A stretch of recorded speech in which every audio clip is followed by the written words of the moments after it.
Good evening and welcome to Let's Talk Shop with Russ. And yes, I've got an echo in the background because I have the other speaker turned up on the other computer. So glad you're all here and welcome to a bunch of you, which I hope are new tonight. Steve Good did a little thing in his... He has a blog post that he sends out an email every week, and he did a little thing for me on that, talking about the show. And I really liked what he said. He said that when you work in your workshop, if you're alone or whatever, wouldn't you like to have a friend, you know, or it's nice to have friends that do the same thing that you do. And some people are like, stuck and they don't have friends in the neighborhood, or they don't have friends that are local, or they don't have woodworking clubs that they can go to. So they're kind of like out there without, you know, woodworking buddies. And he said, well, if you'll come watch Let's Talk Shop with Russ, you'll, after a while, you'll feel like you're at home and you feel like you have a bunch of friends. And, you know, that just made me feel all warm and fuzzy, because I was thinking to myself, you know, that's great, because, yeah, the panel and I are good friends, and all y'all that are out there in the chat are wonderful, wonderful friends.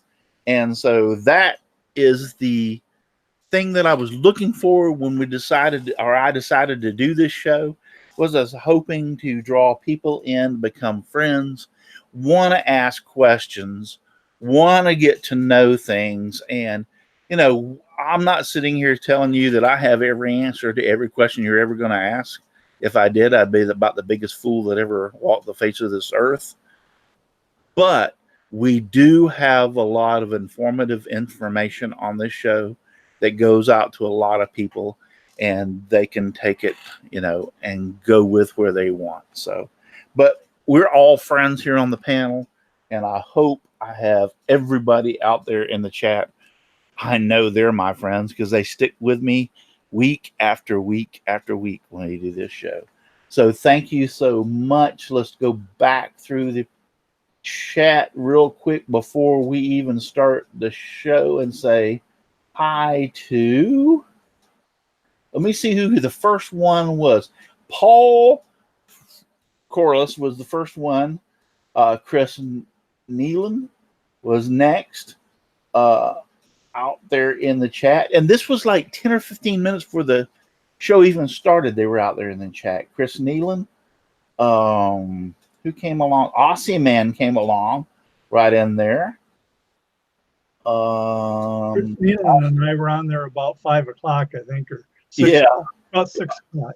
Yeah, awesome, man. The Jim Bashirs came along, then Al came in, and then body started piling in. So let's go down here to the end, and now I'll work my way back up.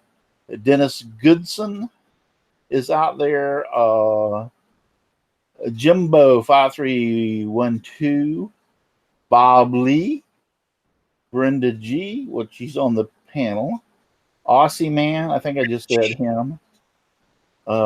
Dave Hart, Ken McCrory, Michelle Marcoux, all these people, and the number count keeps getting higher and higher every time I call start. Michael Christophers is out there in the chat. Just trying to go back through and see who was all out here. So just hold on to your butts. But yeah, all those people are out there in the chat, and some of them were there, you know, before the show even started. So I want to just say a personal thank you for being out there in the chat each and every week and being here to watch the show. I appreciate it so very much. Let me tell you about tonight's show and what we're going to do. Table saws. Al, I think his table saw, your table saw is like burn up or fried. Yeah, it has some problems with the little fittings that go back on the angle. Yeah. So when he told me that, we were talking about table saws and in amongst us and everything. And then I think it was Chris or Hearn that said something about, hey, that wouldn't be a bad idea for a show. So I went like, you know what? You're right. So tonight's show is going to be on table saws, but we in no way, shape, or form are trying to tell you what table saw to buy.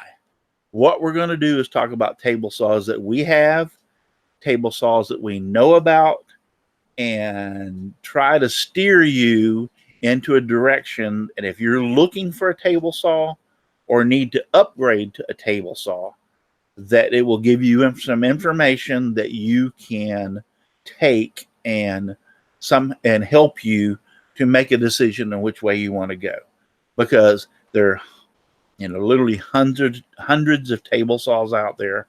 I'll just put up right off the bat, SawStop is one of the best table saws that are out there. Not only because of its skin sensing technology, which will save your digits, your fingers, but I personally have used one. We had one up. I do scroll saw classes up in Rockler in Orlando, and I've used it. It is a nice saw. From the fence, heavy duty, robust, very accurate, to the feel of the saw, heavy cast iron table extension. I mean, it is just a nice saw overall. Take away the skin sensing technology, and it would still be a hands down nice damn saw. So when you add that skin sensing technology, it just makes it over the edge. But in the same aspect, it's pricey. So that's what we're going to talk about is table saws, and everybody's going to join in and tell you about and give you what their thoughts and everything about it is. But before I let my panel introduce themselves, I need to do one thing, and that is talk about my sponsors. Devobal Technologies for web design, development, and hosting. Visit devobal.com. FastCap, innovative products for the professional woodworker. Go to fastcap.com. Rockler, 60 years in woodworking. Create with confidence. Visit rockler.com.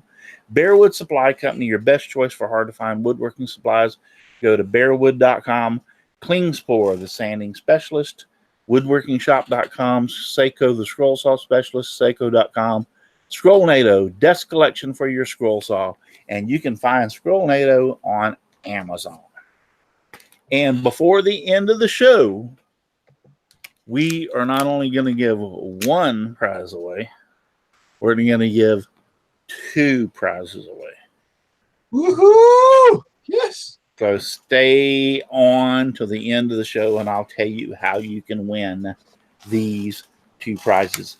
This is a tape measure and a high bot from FastCap, and from Rockler is a set of bench cookies that we're going to be giving away tonight. At the end of the show. Do those come in chocolate chip? Yeah. I wonder if there's a little shorter bottle that's called a low bot. Well, I don't know about that. There's small bot. I know that. Oh, Baby bot. Or baby bot. bot. Baby bot. It's baby bot. I'm sorry. It's baby bot. That's my sponsor, and I don't know the damn name of this. Anyway, so we're going to start off with Russ Meadows. I knew you'd get me. I have my stuff ready to go. Good. All right, guys. Russ Meadows from Rusty Nails Wood Shop. You got to put that Z on there to get me, though. And you can find me on Facebook and on Instagram. And I just want to say thanks to the panel and to Russ and everybody on the outside chat for being my friend. Got the ball rolling. Cool. If you're not on my friend on the outside chat, hit me up. Cool. Yeah, that's actually what makes this thing so great, is it does. Having so many friends. Paul. Well, Russ, I'm your friend too. I hope so. I was talking to the other Russ. Oh. Well, damn it. You need to be more specific on who you're talking to. Well, I'm your friend too, but Russ brought it up. Russ Meadows brought it up first. So I was just reassuring him that I was his friend too. I'm Paul Corliss, Paul's Messy Workshop, and glad to be here. Glad to have you. I would just like to point out one thing real quick about Paul. Okay. I was at the Tampa woodworking show over there, and I was walking around. I think it was at the Laney Shaughnessy. Yep. We were watching him do his thing on his digital woodworking. And Paul turned around, or I was sitting beside him or behind him or whatever, but he turned around and looked at me. He goes, "I know you. Aren't you Russ from Let's Talk Shop with Russ or Simply Wooden Creations?" And I went like, "Yeah, nice to meet you." Isn't that how it started? Yep, it is. And then the way I got on the panel was, and the way I got more well known was John Schaffner, when you had where you were telling about other people's YouTube videos. John Schaffner introduced me. Yep. And I've been here ever since. Yep. You can't get rid of me. I wouldn't want to get rid of you. No, but I don't know whether to offer congratulations or condolences, Paul. I've made a lot of good friends being on this panel. I really have. Yeah. And so it all started by him recognizing me at the Tampa woodworking show, Tampa, Florida woodworking show, and going from there. So not many people have a beard like yours. Well, no, I'm pretty well stick out in the crowd. Trust me. You know, that like when we've walked around the show in other years, you know, Alex Snodgrass knows you and Lanny knows you. And I know the only reason they remember you is because of your beard. It has nothing to do with me. It has to do with my beard. That's right. That's right. Well, I won't talk to you any longer. Let's talk to Al Forte. Thank you for being my friend. I want to sing if I was told not to sing, and that's probably a good thing too. You know, I wanted to follow up and say that I've met a lot of people too, and every single one of you on the panel and every one of you out there, I mean, there's a special place, you know, where I would call you my friend. So thank you for being a friend. You know, also too, the stuff you hear here, I want to say the drinking word is skin sensing, but anyway, I don't know how often that's going to come up. But you know, it's free advice. Okay. Wait a second. That's Brenda's. I did receive some stuff from her and received some nice little cards, some nice little stickers. If you guys want some of these Brenda G. B. Crafting stickers, hit her up. Not hit on her, hit her up. But anyway, thank you for being a friend. It's great to be here, by the way, guys. Okay, two things. Uh-oh. Break from this real quick because I want to come back to you, Al, is what Aussie Man just said in the chat. And now he's breaking my heart. He's going to bring tears to my eyes. He's paying for shipping? He says, the reason I offer to pay from shipping all the time is the prize from friends is more important than the cost. Just rig the contest and get over with it. Just, dude, really? Wow. I mean, that is such a nice thing to say. Thank you so very much, Aussie Man. Yeah. That just brings tears to my eyes. When somebody would say something like that, is like the reason I have to pay for the shipping, the prize from friends is more important than the cost. Yeah, that's, whoa, dude. Anyway, before I start crying here, Odessa Woodworking, Al, how did we meet? Do you remember? Well, I was watching the show, but I don't remember how we actually met, other than I went to Florida and I said, "Hey, let's have lunch." Because my mom, you watched the show. you said, and you emailed me or PM'd me on Facebook. I don't remember the exact one. And you said that I'm going to be in Florida and I'm going to be in Lakeland and I would like to have lunch with you. And so I said, yeah, hell yeah. Sure. Just let me know when. And we remember where we had lunch together? Yes, Mac something. It's a no, you it was an Irish pub place type deal we had. It was Beef O'Brady's. I know it was Beef O'Brady's. Yeah, that's right. It's a bar, Beef right? O'Brady's right there in the Publix Plaza over there on Lake Miriam and South Florida Avenue. Yeah, because I remember my wife was with me. Yep, your wife came along. I had a hamburger. Yep. So we met. He emailed me. We had lunch together, and then we became friends ever since. So yep. It was Beef O'Brady's. I remember that day. Like you said, your wife came along, and I told you about the show and everything. You said, yeah, I'd like to come on. And so I think that's where the show stuff started. Yeah, directly after that, or kind of after that. Yeah. Yep, cool. All right, Katie Dotson. Well, before we get started here, I just want to say, well, it's all about the beard. About the beard. No, Raper.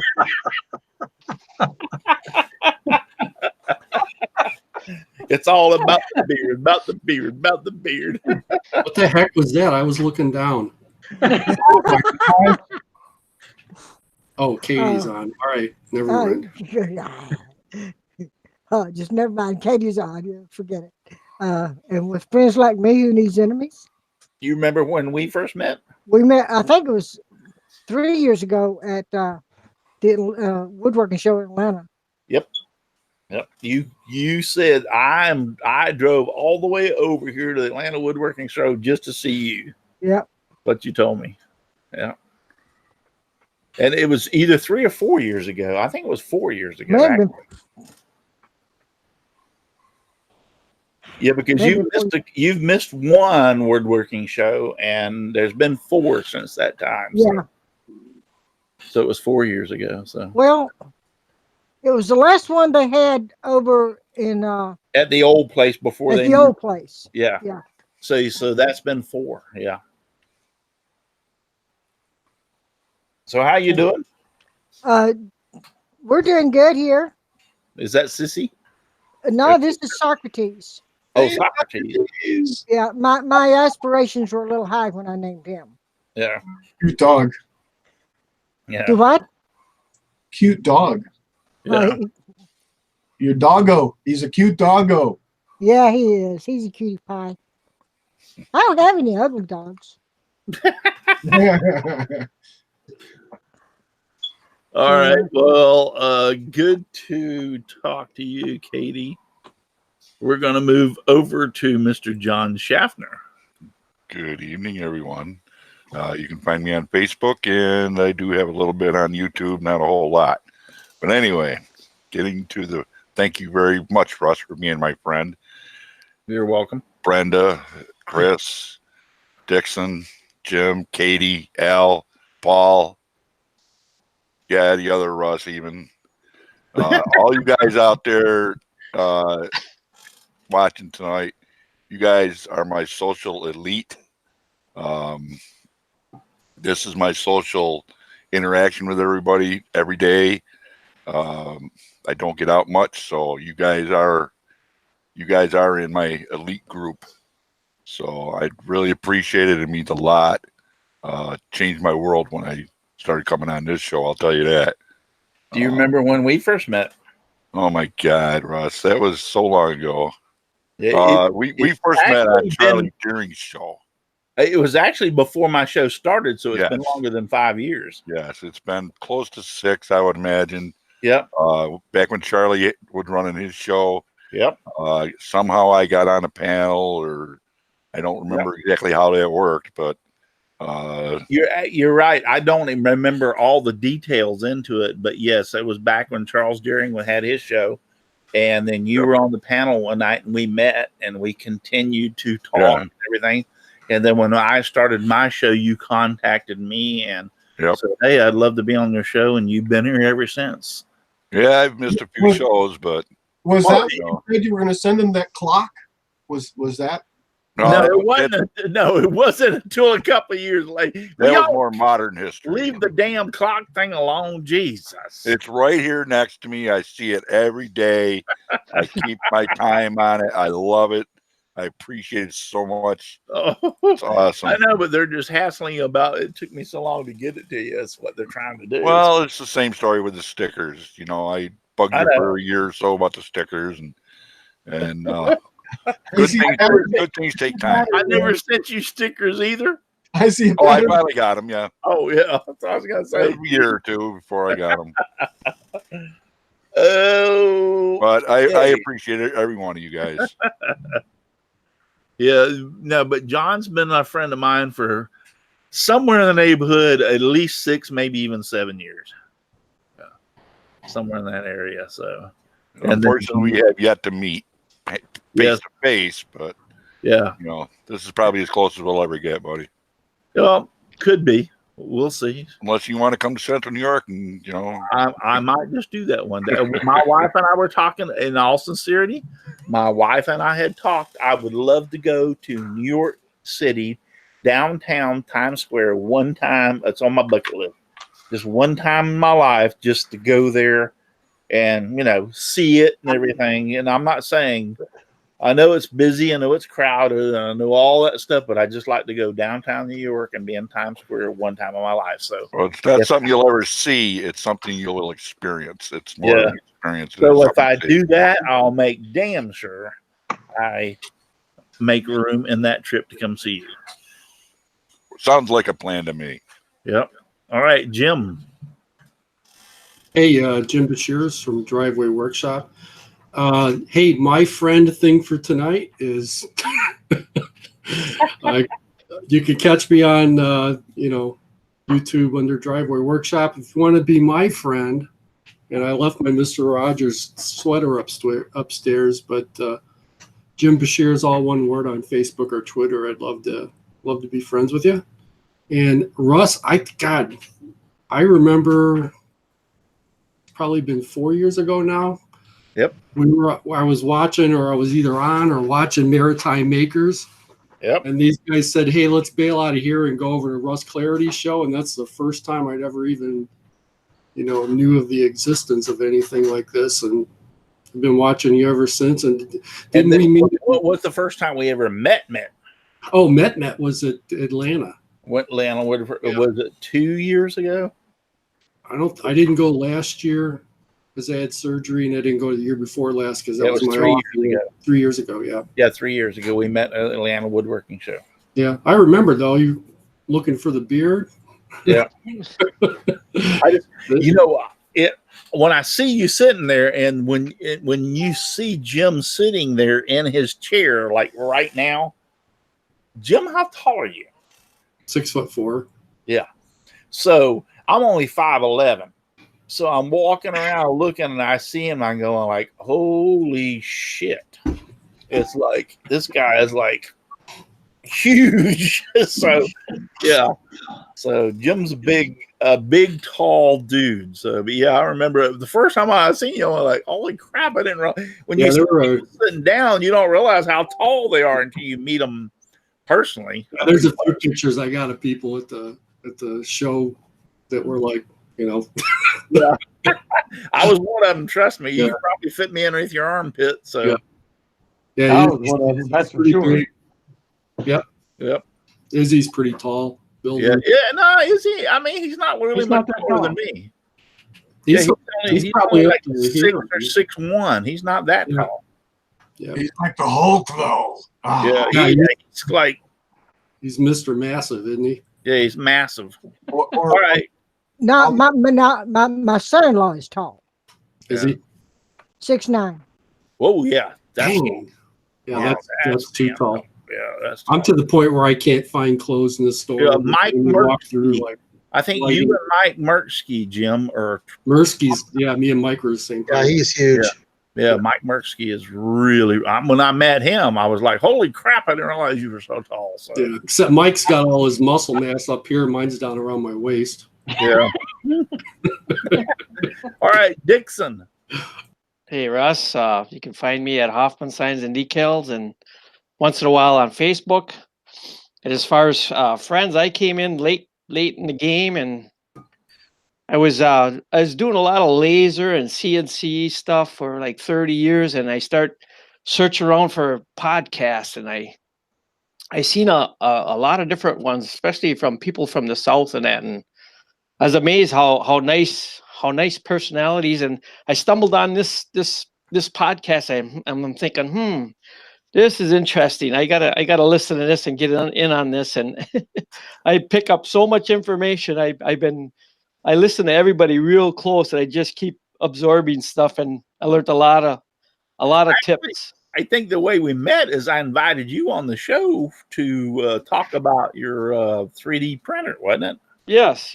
I've been doing that since it started about 7-8 years ago, and then I got on doing a show of the 3D printing, and it was you've been there ever interesting. since. I just can't get rid of you. Yeah, it's hard to get rid of me. I'm always listening, and I picked up a lot of information. Yeah. No, that's just great. And that's another thing. I invited him onto the show just to talk about 3D. We'll get the table saws, I promise, before the show's over. Hey, can I ask a question though before you do? How come it all says the good, the bad, and the ugly? Are you talking about the panel? Is that what the good, the bad, and the ugly is about? Yeah, all y'all are ugly. I'm the good. Table saws. We'll talk about table saws in a second. No, we're talking about the good, the bad, the good and the bad and ugly information about a table saw. So anyway, but yeah, I invited him on to talk about 3D printers when I first got mine and everything. And actually, I think Al and Paul had been watching you and told me about you, and then I invited you on the show. What, one of y'all two? Right. Yep. That's how it happened. And they started. I was watching their websites too, and I seen the 3D printers in the background, and I started talking to them. Yep. Often too. All right. Nice talking to you, Chris. Hey again, Chris here from the Old Cranky Workshop, and thank you, Russ, for being my friend. Thank you. And thank you all for being my friend. Which Russ are you talking about, Chris? I'll let you guys figure that part out. Make sure I'm not picking sides. But honestly, folks, we're all being held hostage here. If you could call for help, it'd be great. So Russ pays us to be his entourage, whether people realize it or not. So now, Chris, you're one of the few that I don't remember how we met. Do you remember? I think it was a combination of Brian and Charles's shows. I think, yeah. And then you leapfrogged and did this on your own, and I just came over. Yeah. So I think, I think you came from Brian's show, if I'm not. And that got to be hit or miss, and you'd plan for the Saturday night, and then there'd be no show. Yeah. You know what I mean? You're right. You came from Brian's show. I got to know you when I did Brian's show for a while. I was on his panel, everything, and we got to know each other. Yeah. Now it all really comes back because you're one of the ones that I was thinking about the other day. How did Chris and I meet? And I was just thought. But yeah, that's right. Yeah. And then when I started doing my show, it just transformed over, and you came over. Yep. And then when I first met you in person, I had the spine to ask you to do me a favor to make a set of pens for my wife. Yep. That was Atlanta. Because I really didn't want to turn pens. Yeah, that was what, 2 years ago? Atlanta. 2 or 3, yeah. Yeah. 2 or 3, yeah. Have you gotten the pens yet? Oh, yeah, we got the pens. I got the pens done for him. Well, I got to give him the blanks and the works and everything in hand. So here's the pen stuff. Make a pen. Yeah. It was a little bit different with John. I had to do everything with him. He gave me something, so I was trapped into it. It was John's fault. That's I'll blame it on John. And also, you did the marine pen for my boss. Oh yeah. That's how it started out. I did do the marine pen, and that came out excellent. He still uses it every day. Really cool. Yeah, that's great. All right, last but not least, Brenda. Well, good evening, Russ. How you doing? I remember how I met you. How? Well, that was the night that I was at the the bachelorette party, and you came in your fireman's outfit as a Chippendale dancer. You don't remember that? Okay, That's how- we're not supposed to talk about that. That's how I met you.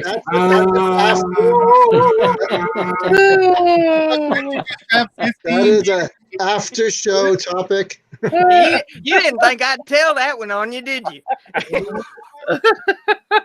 I hope my wife don't hear this. Be like Brenda. Be crafty.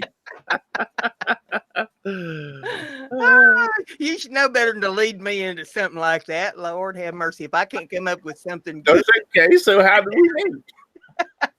Well, one night I was in the chat talking to everybody, and then Al asked me over there on the Facebook, if I'd like to come to the after party.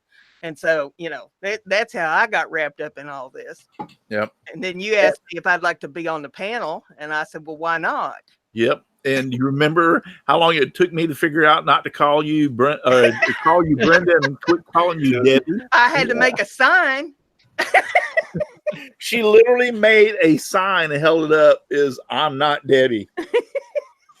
Said, Here's your Brenda sign. G. It worked. She's not Come on. either.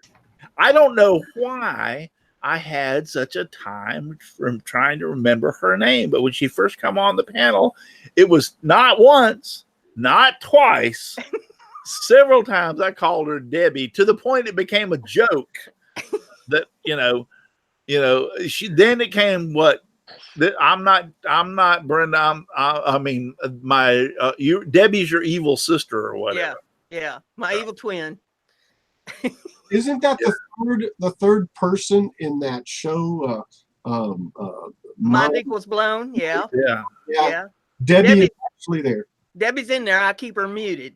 All right. Well, tell us where we can find you. Well, I'm about every place as Brenda G's Designs. I'm on Etsy. I'm on Teespring. I'm on Twitter, Facebook, YouTube, and Makers Media Network. You'll find me at all those places as Brenda G's Designs. Great. And so, folks, there you have it. For those that I'm hoping here are new from Steve Good's blog post, that is how the panel and I have come together. So we have a lot of other friends that are here from time to time. Don't get me wrong. Some of them can't be here during certain times. And I've had a lot of friends on the panel that have said that they had things come up in their family life or whatever and couldn't be here and left the panel. So, but over the years, because you gotta realize this is 5 years, some people can't stick around. Some things happens in their family life, some things happens in their personal life, things, and they say, I love the show, I love being on it, but I can't be here anymore. So if you need to replace me. So, and I've always got somebody who wants to come on and be on here. Don't get me wrong, but I've had a lot of other people that have been on the panel that have excused themselves for one reason or another. So, okay.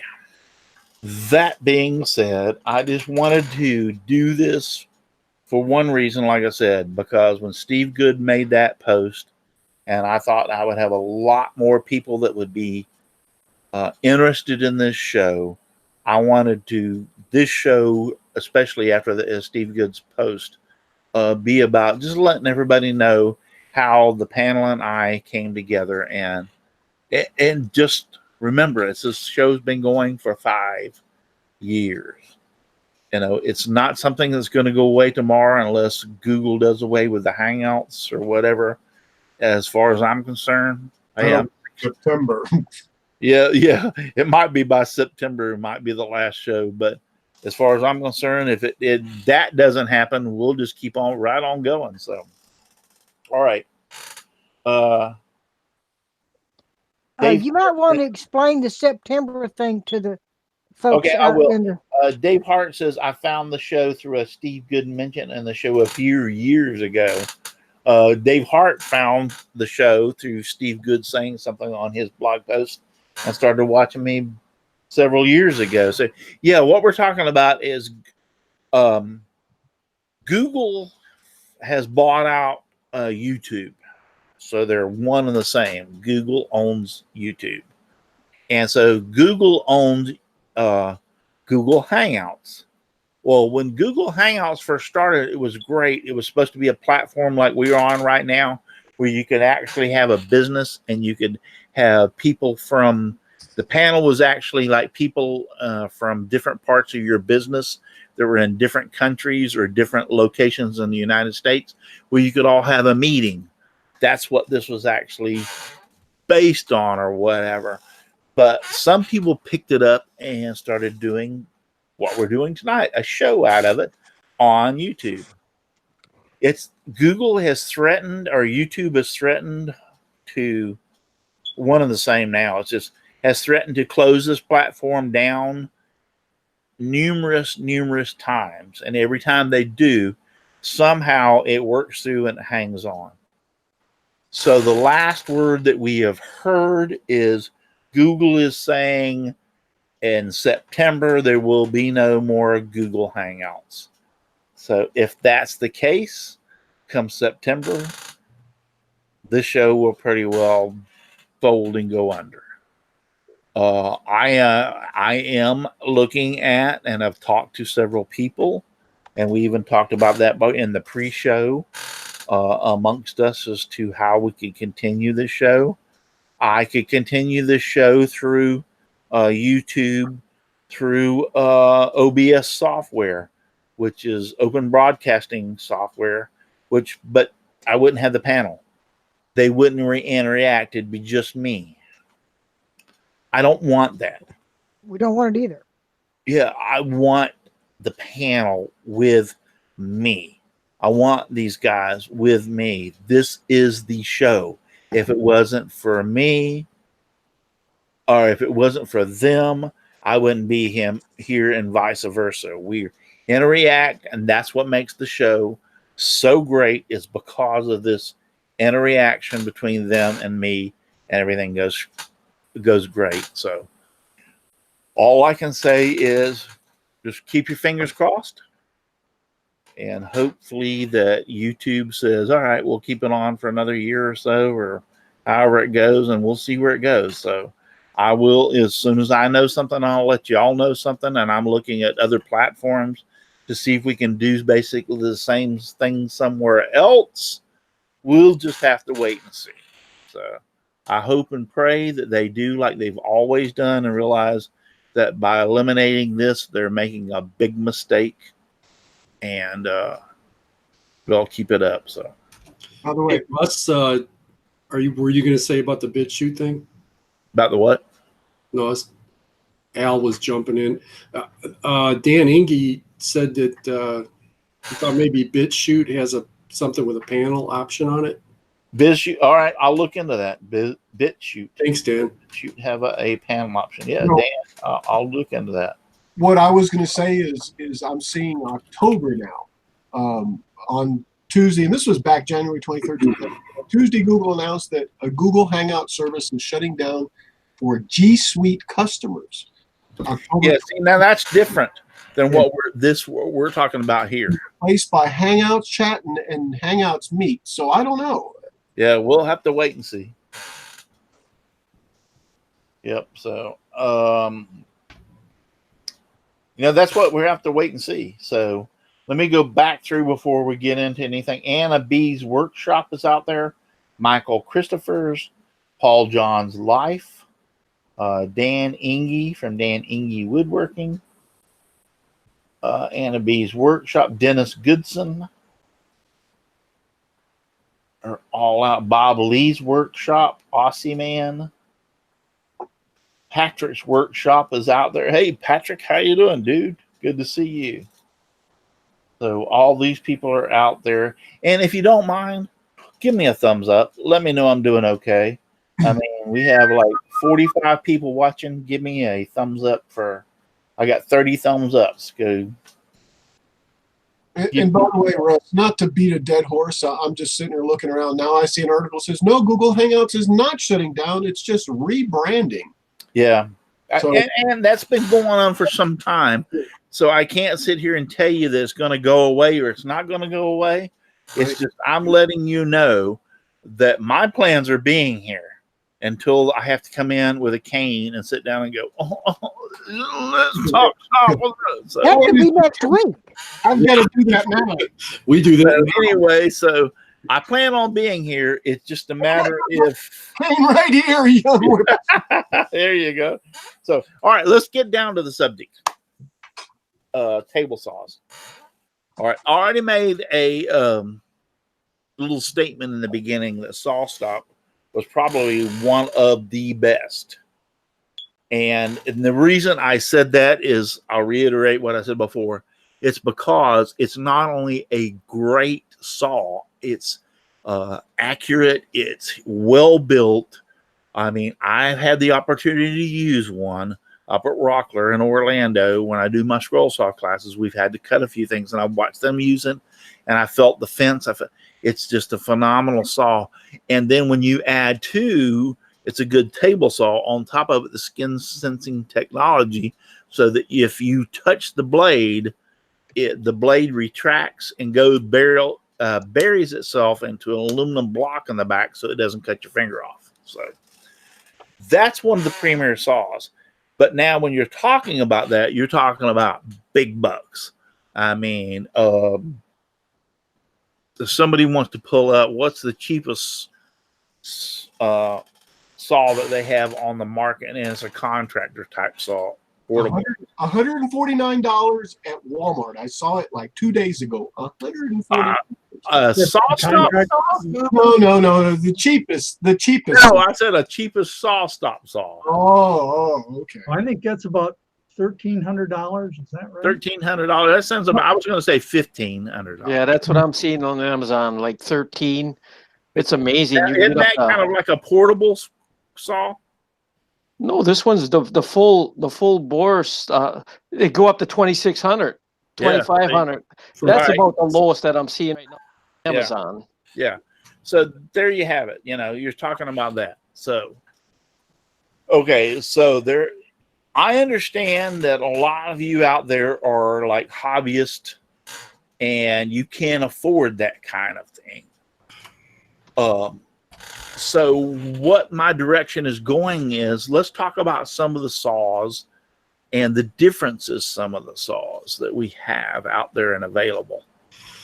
For instance, you have a portable saw, and it's kind of a portable type of contractor saw. Isn't want to talk about those. And those saws are the ones, and they're one of the cheapest on the market, that fold up and you can tote them around and you can bring them into your shop. You can fold them out. DeWalt has one. Rigid has one. There's a bunch. There's a bunch of them on the market. And so they're reasonably priced at a few $100. But what you have to look at first is they were designed to go out onto the job site, and if they were framing a house or whatever, and they needed to rip a 2x4 in half or rip a section of a 2x4 off, that's what those saws were designed. You put them up, you put the fence on, you set it, and you rip a 2x4, a 2x6, or whatever. They are far from being what I would say. Are they accurate? I'm not going to say they're not accurate, but they are far from being precision, because they never were designed to be a precision saw, a cabinet saw, or a saw that people or the guys use in making cabinets. You know, so that's one of the first type of saws. The other type of saw that came out was the contractor saw. Now, I think the contractor saw has kind of like been done away with. They're pretty well going from the contractor type saw over to the portable saw totally, where it's on its own self stand. You can fold the legs up underneath it. And you can take off with it. But then we had the contractor saw. The contractor saw was based on that base same thing, that it wasn't a big cabinet saw, but it was designed to be portable for contractors. In other words, it was bigger than the portable saws. It had a nice table, fence, and everything. It weighed probably 200 or 300 pounds instead of the 800 or 900 pounds for a cabinet saw. It was still capable of being moved. Actually, the motor on a lot of the old original cabinet saws, or contractor saws, was rested out on a post on the back, and it was belt driven. So the motor could actually be removed as to lighten up the weight for it to be moved. So you had the contractor saw, and then came along the cabinet saws, the big boys that are worth 1,500, 2,000, right on up to the sky's the limit. So have I pretty well covered it, guys? Would y'all like to?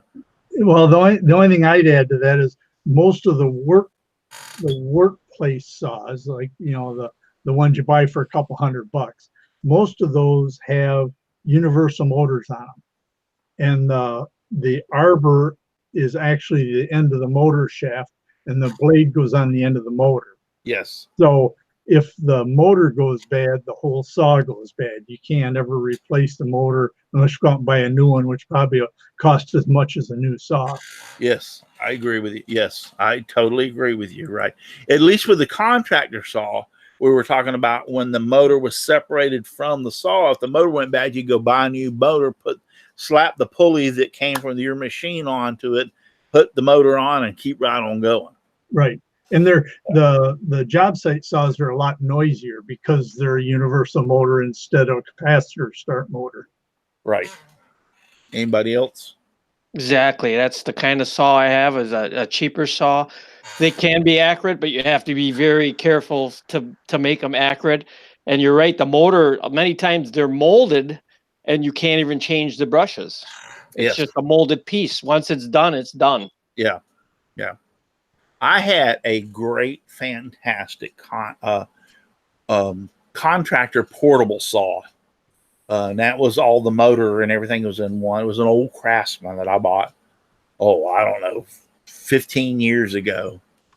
And I used that thing for years and years and years till it finally gave up. Matter of fact, I used it in my shop. It gave up in my shop, and that's what I was using.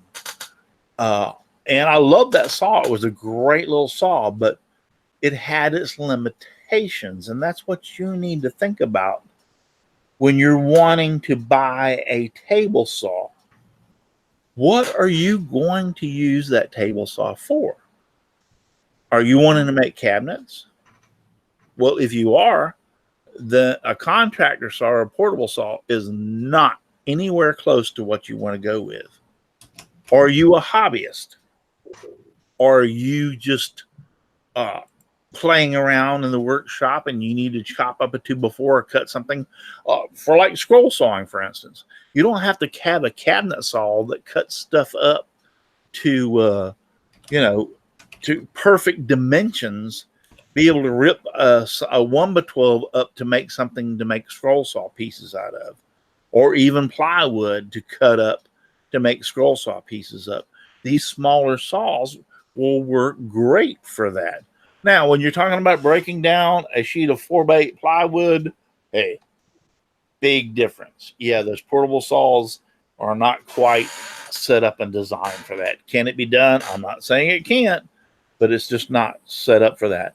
I have seen on YouTube and many YouTube videos where they will take these small contractor portable saws and build them into a big plywood type platform where they actually rip sheets of plywood and everything with them. So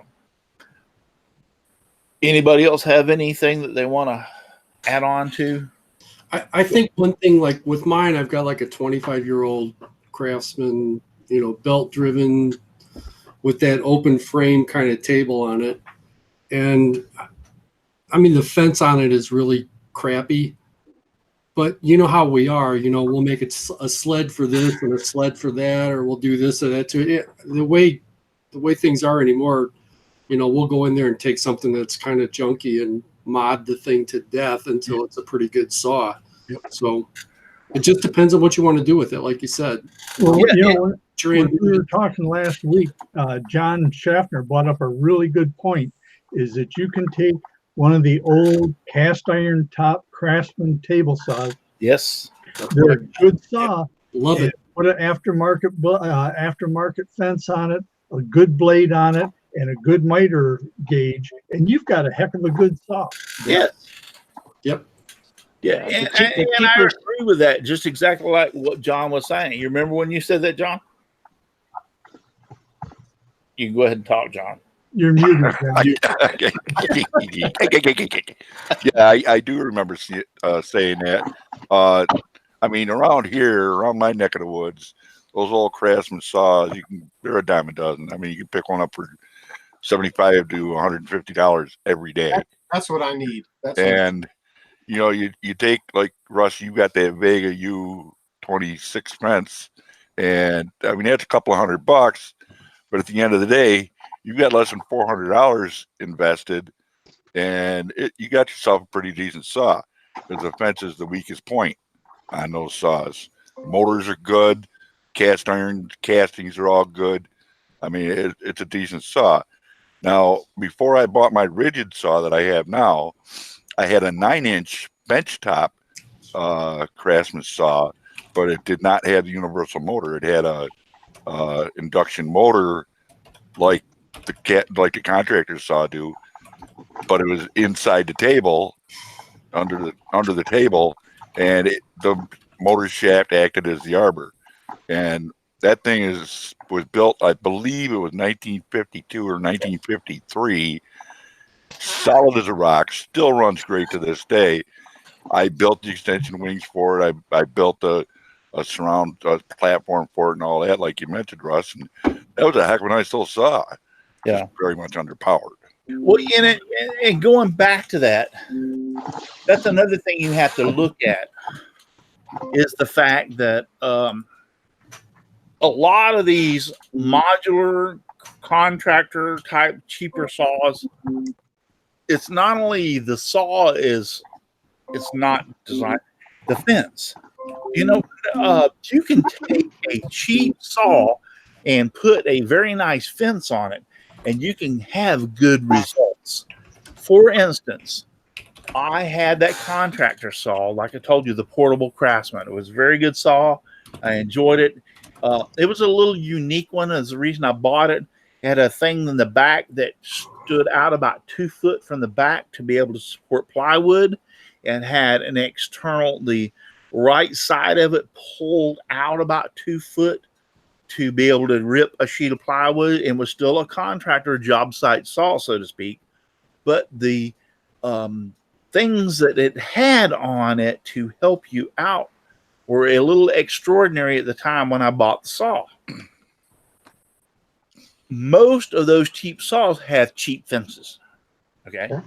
And that's what keeps you from having accurate cuts most of the time, is the fence wasn't designed to make a damn cabinet, to rip stuff to precision, or furniture to rip stuff. It's just a crappy fence to be able to rip a 2x4 or rip a piece of plywood or whatever. It wasn't designed for having those precision cuts. For instance, my wife about 3 years ago bought me a rigid cabinet saw. I don't remember the number of it. R4312. R4312. Thank you, John. See, Wow. she remembers better than me. She bought me the R4312. Almost like he's there. Yeah, it was, and I want to tell you, I love the saw. She only paid back then at the time. It was before Christmas. It ran on sale. She bought me it for Christmas. It was $499. Normally about right at $600 mark, I think it is. But $499. She bought me that for Christmas. I was happy. Happy.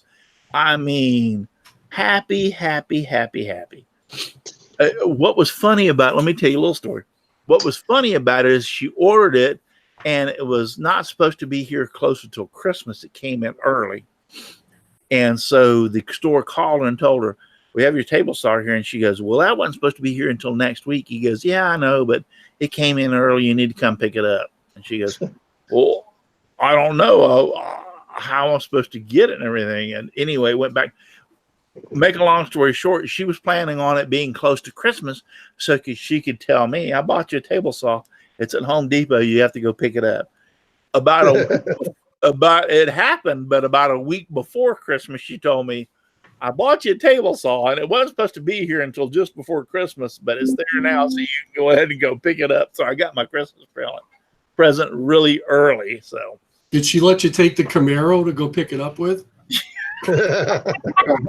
no, I took my pickup truck. Oh, all right. I took my pickup truck. Continue, please. Yeah. So anyway, so I picked it up. I put it together. I mean, this thing is solid, heavy, nice saw for $499, which is approaching, I think, $600 right now at the time. Somebody look it up if you don't mind. It's $599 original price. $599. She paid. I think paid $499. It was on sale at the time when I picked it up. So I used it for a while, but then I got to noticing that consistently I was having problems with the fence. And if you will go back and look at the saw online, on all the comments about it, everything is about the fence. The fence, and I can say this because I own one, sucks. I got it aligned. I got it perfectly straight. Everything against the blade. I'd make a few cuts, about 3 or 4 cuts. I go to make a cut. The cut would bind. I'd have problems. Bottom of the board.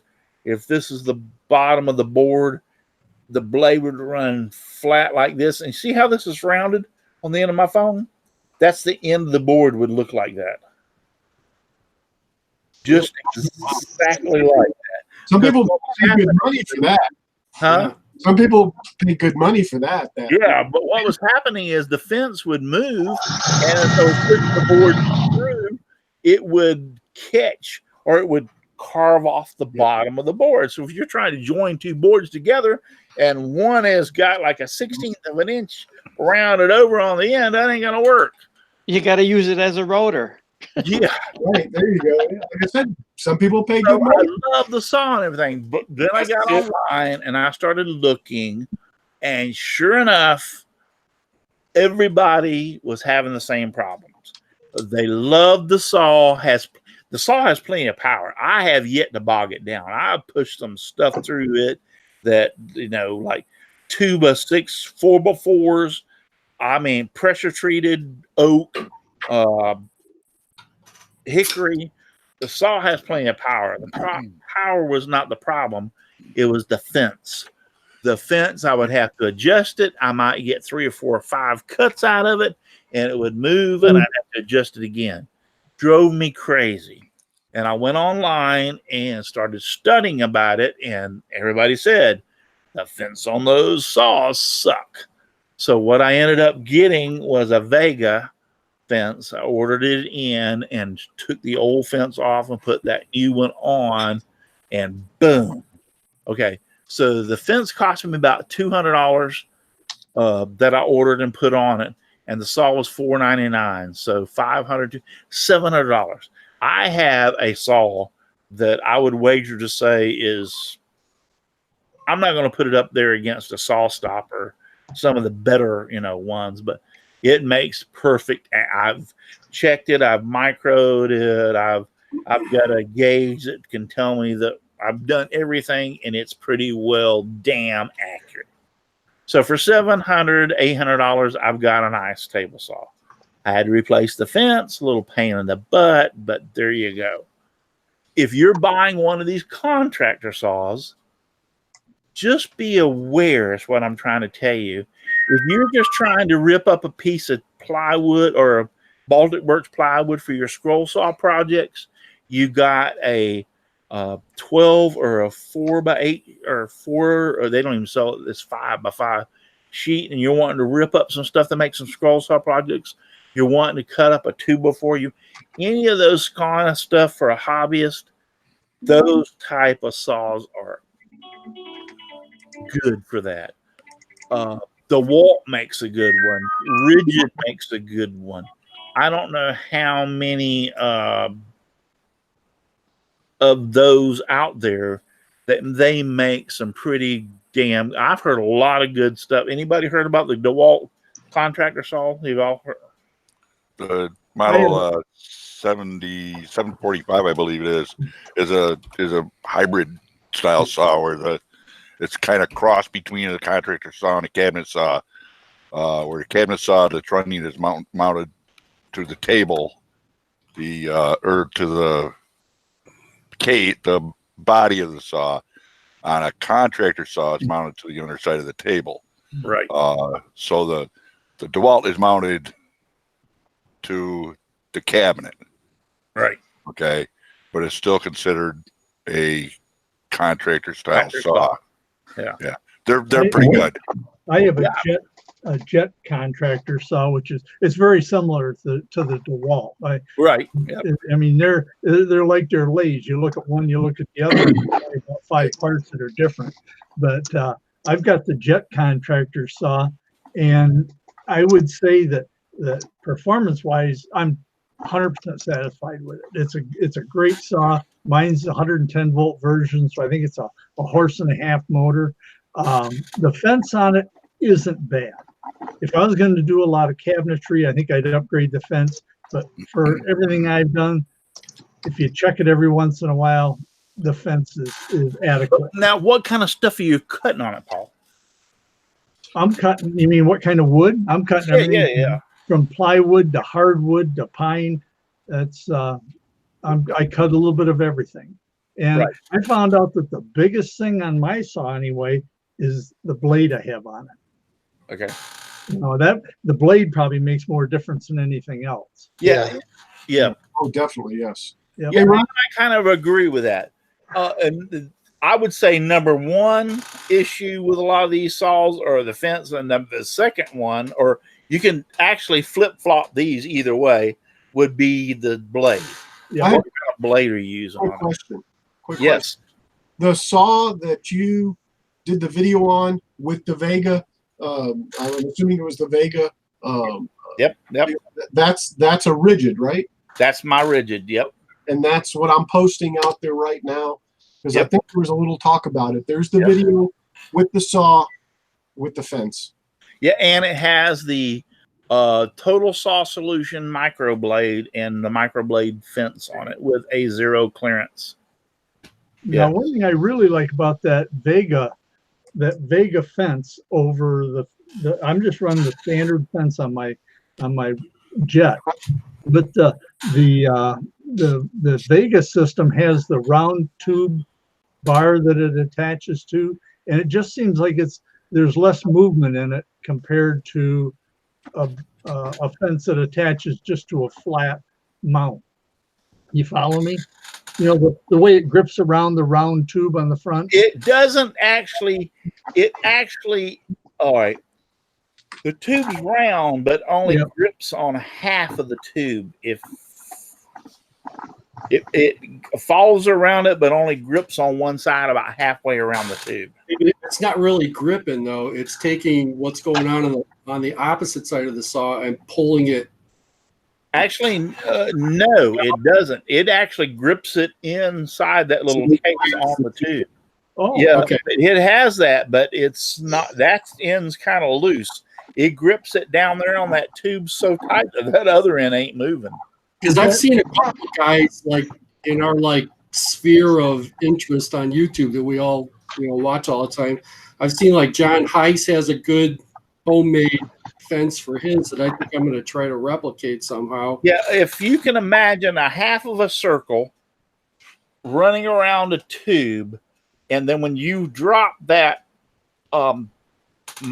thing on the side, it digs into the half of the circle. Okay, it's different than what I was thinking. I was like, yeah, so it locks onto that just top it, because the bottom half has the brackets that hold it up, so it can't be a complete around. So it's kind of like it locks in, but it has a piece that locks in that's probably about 2 or 3 inches. So when you push that handle down, that 2 or 3 inches is locking down onto the side of that straight tube, and that's what makes that thing go in position. Now, when I first saw it, I'm like, there's no way that other end is going to be solid. I thought the same thing when I put it on, but when I locked it down, you can grab that other end, and by God, you can't move it. So it's kind of like the way the old Unisaw. Yes, and that was what I was going to say. The way the old Unisaw had their fence set up is it's based on basically that same thing. What was a unisaw? That's a Delta cabinet saw that they used to make, and it was known for, it had such a really good fence on it. Yeah, the Delta Unisaw. That was at the time, for the amount of money you paid for it, that was the Mac Daddy of saws. And really, you can still had get them that at a basic decent price. round tube on the end of it. The fence was very, very similar to it, and that was one. If you could find an old Delta Unisaw and buy one that was in good condition, you'd have a Mac Daddy saw. And you got to hire a moving company to move it. Mm-hmm. Oh yeah, they're huge. Yeah, they're huge. And wait, hold on. Hold on. So let me go back here. I heard. I saw somebody say something about. They were asking about blades. Can somebody help me find? Somebody said. That was, drum roll, please. How many different blades and what are they for, Russ? Okay. Yeah. Okay. That's a good question. Okay. There's so many damn blades on the market that just goes out of this, just blows your mind. So what I want to tell you is you only need probably a couple of good blades. All right. Maybe 3. All right. So number 1, you want a good for like cross-cutting open tooth blade. I would say 20, 25, 30 tooth, somewhere in that 20, 24 tooth. To if you're going to cut stuff like and it doesn't have to be like an expensive blade. What is the Freud makes a heck of a good Freud? Yeah, Freud makes some good blades. Freud, I like Freud blades. I like them a lot.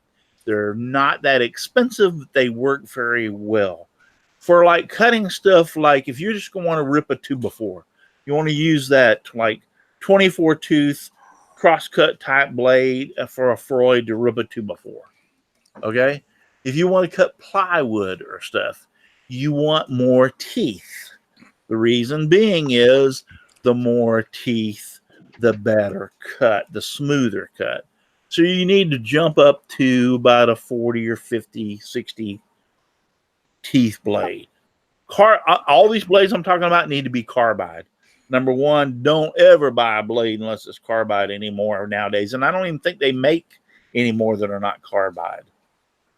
So you would jump up to something like that to make a more smoother cut. The same thing if you wanted to make cuts for instance, for cutting boards. Cutting boards is a good one. You want a nice, smooth, clean cut. So the more teeth you add to it, the better you are. So that's your second blade. One for cutting really rough lumber. You don't give a crap. One for cutting that has more teeth for, 40, 50, 60 teeth. And then the one that I recommend is the one from Total Saw Solutions. And I know you're going to sit there and going like, why would you want that blade? It cost almost $180. Is because it's thin kerf. It has a lot of teeth and it cuts so smooth that you wouldn't believe. If you watch that video and look at that piece of wood I cut in that video that I posted on Instagram, on Facebook, you won't see any saw marks going through that. You can actually, this blade cuts so slick that I can cut 2 pieces of wood. I don't even have to join them through the joiner or anything else. I can just glue them together. So those are my suggestions. A couple of blades is all you need. Maybe the third one for specialty cuts. And that's what I use that micro kerf blade for, is for specialty cuts. If I'm cutting some nice, I've got it joined, or join one side and I need to cut some strips off for a cutting board and it's 1.5 inches thick, I'll use that micro kerf blade. First off, it makes really nice thin cuts. I'm not using a lot of wood.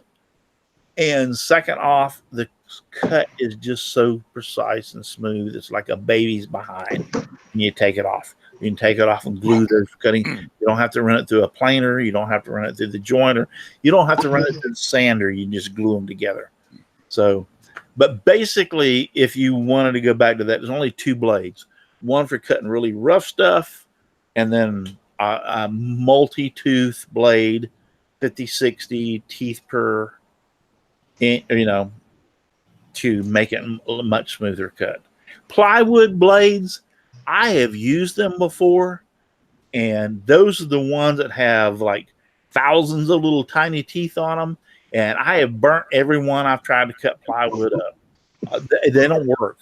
You're better off going with like a 60 tooth blade that is carbide and a real nice Freud, and it'll do the same thing for plywood.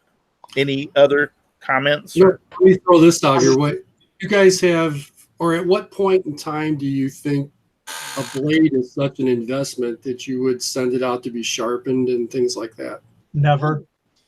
Never? Okay.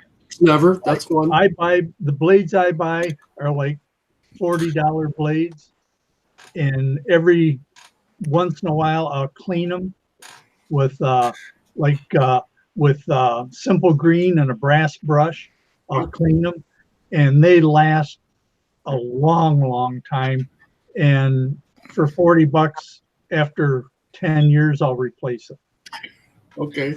And that, cleaning your blade does definitely lengthen the helps quite a bit.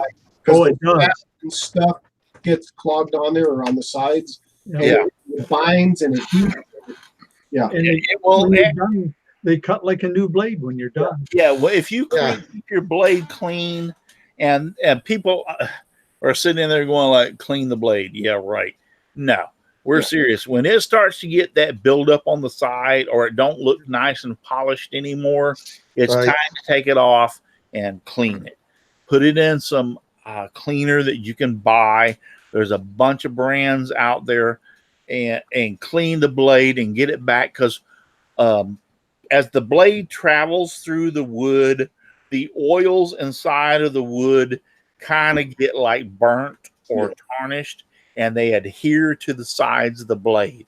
The more you use it, the more the oils and the tarnish builds up on the sides of the blade, to the point that now you're trying to cut and the blade no longer can smoothly cut through because all that gunk's on the side of it, and it's rubbing up against the wood, causing friction.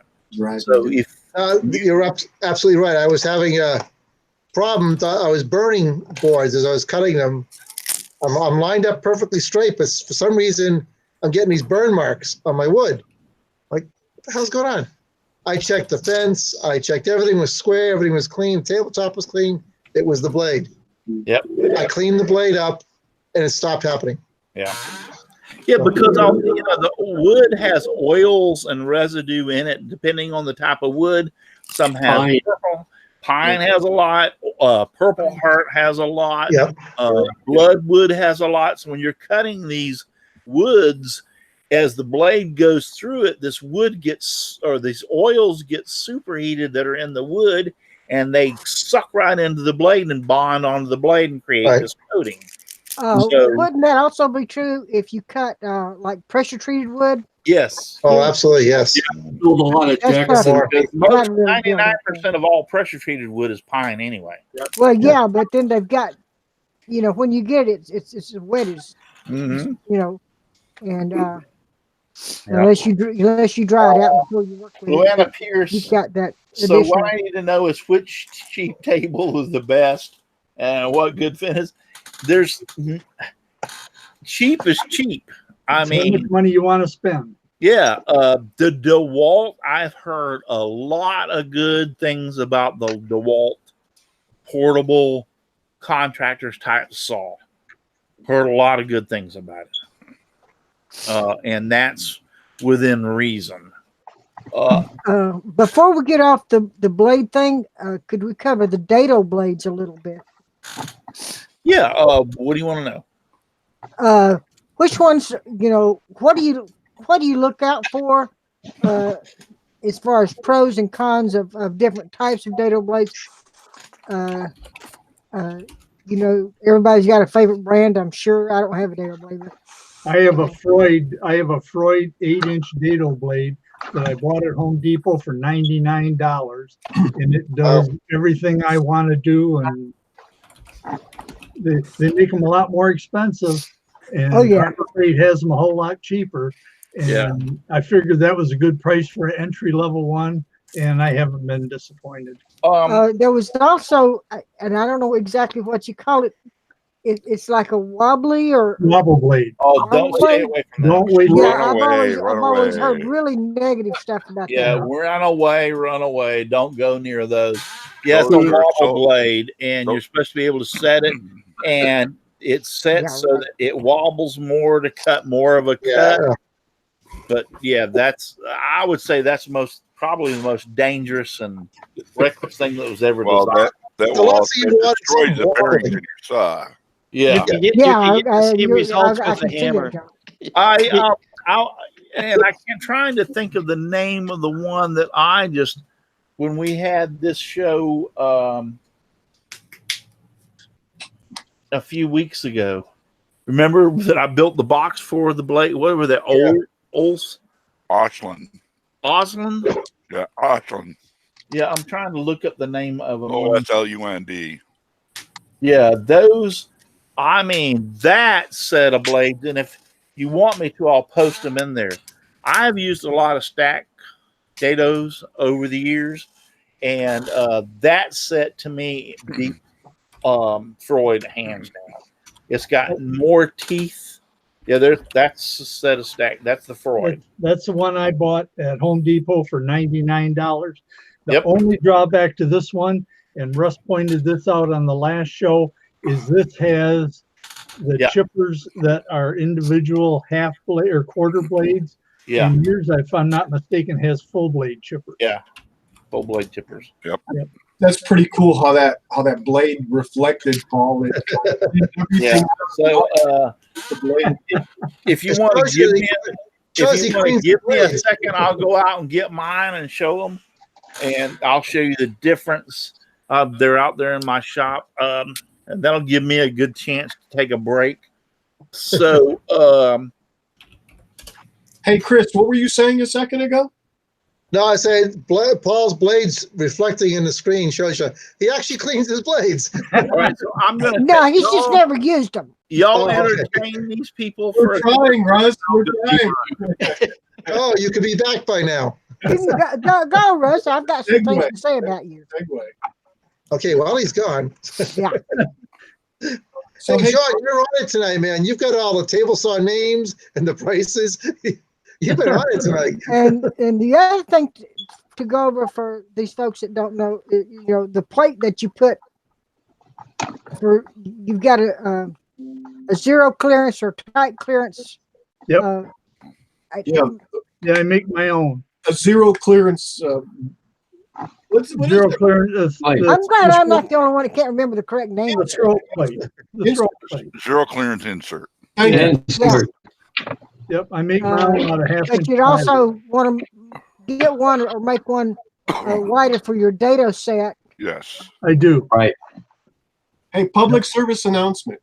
Russ really likes sawdust, so you guys send him sawdust. Send Russ sawdust. In the mail, send him sawdust. That will ruin any chance you ever had of being on this panel. So don't do it. Any sawdust. Y'all are still on the panel. I'd like to make a remark on what Chris was saying about me being on track and stuff with the prices and all that. Now, years ago, I used to work for Woodworkers Warehouse. Then I became a store manager. And through all my experience with that, I got to know tools fairly well. I mean, it's been 19 years since I last worked there, but through all that experience, I still maintained my researching and trying to figure out what is what as far as tools go. So I kind of keep up on it.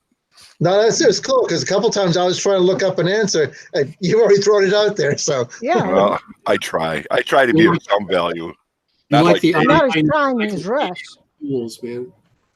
Okay. he's I'm back. back. Stop talking about him. He's back. Now- I didn't say anything. Presents are on your way, I'm Russ. so happy with this set of dados that I built its own personal box. Wow. A Dado. Look at that. Yeah. What's happening, Dado? Daddy-o. Dado. And then, yes, that's the name of them. Oshlan. And this set is no more expensive than the Freud. They're like $100. Yeah, they're about $100. And Yeah. as far as quality and whatnot, the woodworking magazines consistently have done reviews on that particular blade, and it rates. It rates best value 99% of the time. So this is an outside. This is not a chipper. This is an outside. One thing that I wish I had for my dado blade, and I don't know if you have or not, Russ, is I wish the shims were magnetic. Yeah. Mine are. These Are they? are. The Yeah. shims in this are magnetic. Okay, Oh, see, shit. mine aren't. Yeah. Okay. Paul, you can So get those through now, Peachtree. Paul, Yeah. take out one of your chippers. $90 on Amazon for those. And I want you to hold it up. Only sawdust. All right. So that's the chipper that Freud has. And then this is the chipper. And Wow. my, And look at the difference. 4 blades or 4 Six, I believe. call versus 6. Yeah. What is Yeah, that? mine's only got 2. 4 These others are anti-kickback. yeah. Well, it's kind of neat. The blades His here, only has 2. Exactly. right. The I other think thing I the kicked wall- back. This has actually this many chippers. Every chipper in this set is like this. Well, isn't that special? It is the only brand that offers that. Well, another thing, It's Russ, not that it's special. It's just that it makes this set that much better. another thing about yours over mine is if I use one chipper, it's not balanced. Yeah. Yes, Yeah. Where Yeah. yours, if you use one chipper, it's balanced. it's balanced. It doesn't vibrate enough to cause a problem, but you can tell the difference between like no chippers and one chipper. Right. How smooth it is. That's weird. So I did a little research before I bought this set. Trust me, because I had the Freud like Paul had, and when I used it when I was trying to make some of my boxes, it just was not doing a good job. I'm like, all right, this can't be the best they're out there. They have to have something better. So I went online and I started doing some research, and I stumbled across this brand, and like somebody had said before, or John said that if you'll start researching about this brand, then you'll understand. Everybody says, yeah, for the amount of money, and these are no more expensive than what Paul had. These are only $100, and so you're not spending a whole bunch more money to get a better set. You're spending about the same amount of money to get a good For set. a better set, right? Yeah, so I said, okay, there's been enough information that I've read out there that I'm going to go ahead and buy. And I'm going to tell you, these things they will cut you in a heartbeat. I mean, I think if I was going to buy a new set today, I'd buy that set you've got. yeah, this set will cut you. I mean, it is razor sharp. What's And the thing like I today? said, I was so impressed with the set. I was like, okay, that nice of a set deserves its own box. Ain't that special? Bob Lee says he's got the same Well, set. one of you've the got. reasons I did that is I wanted to make the box Yeah.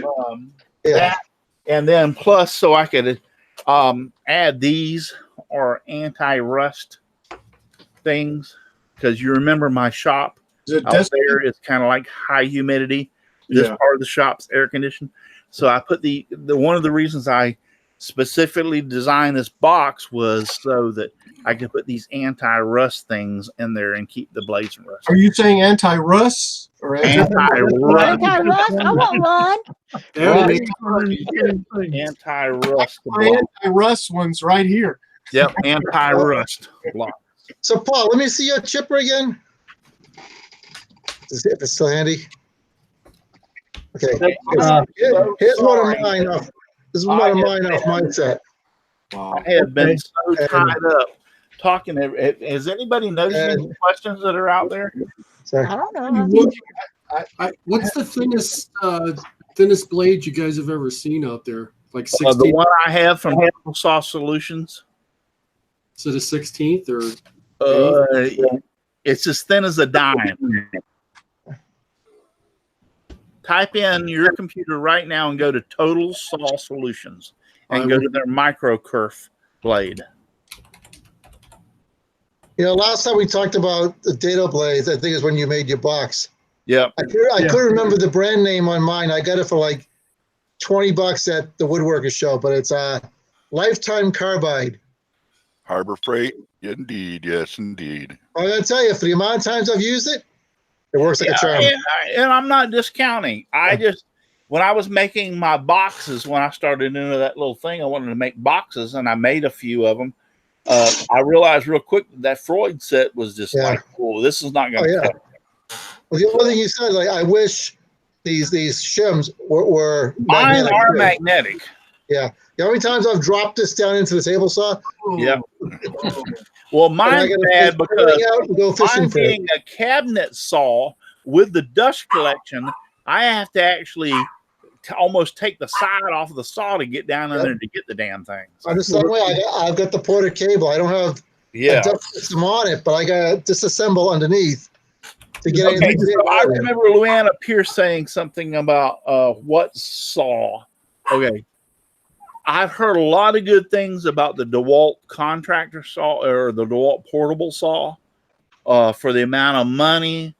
What I would suggest to you or anybody else that's out there listening is, first off, decide what you want to use your table saw for. Is it going to be hobby, just to cut up some 2x4s, just to cut up some stuff to be able to scroll saw, some small stuff or whatever? If that's the case, then probably one of these cheaper contractor saws will fit you perfectly. You ain't got to break the bank and go find anything else. Right.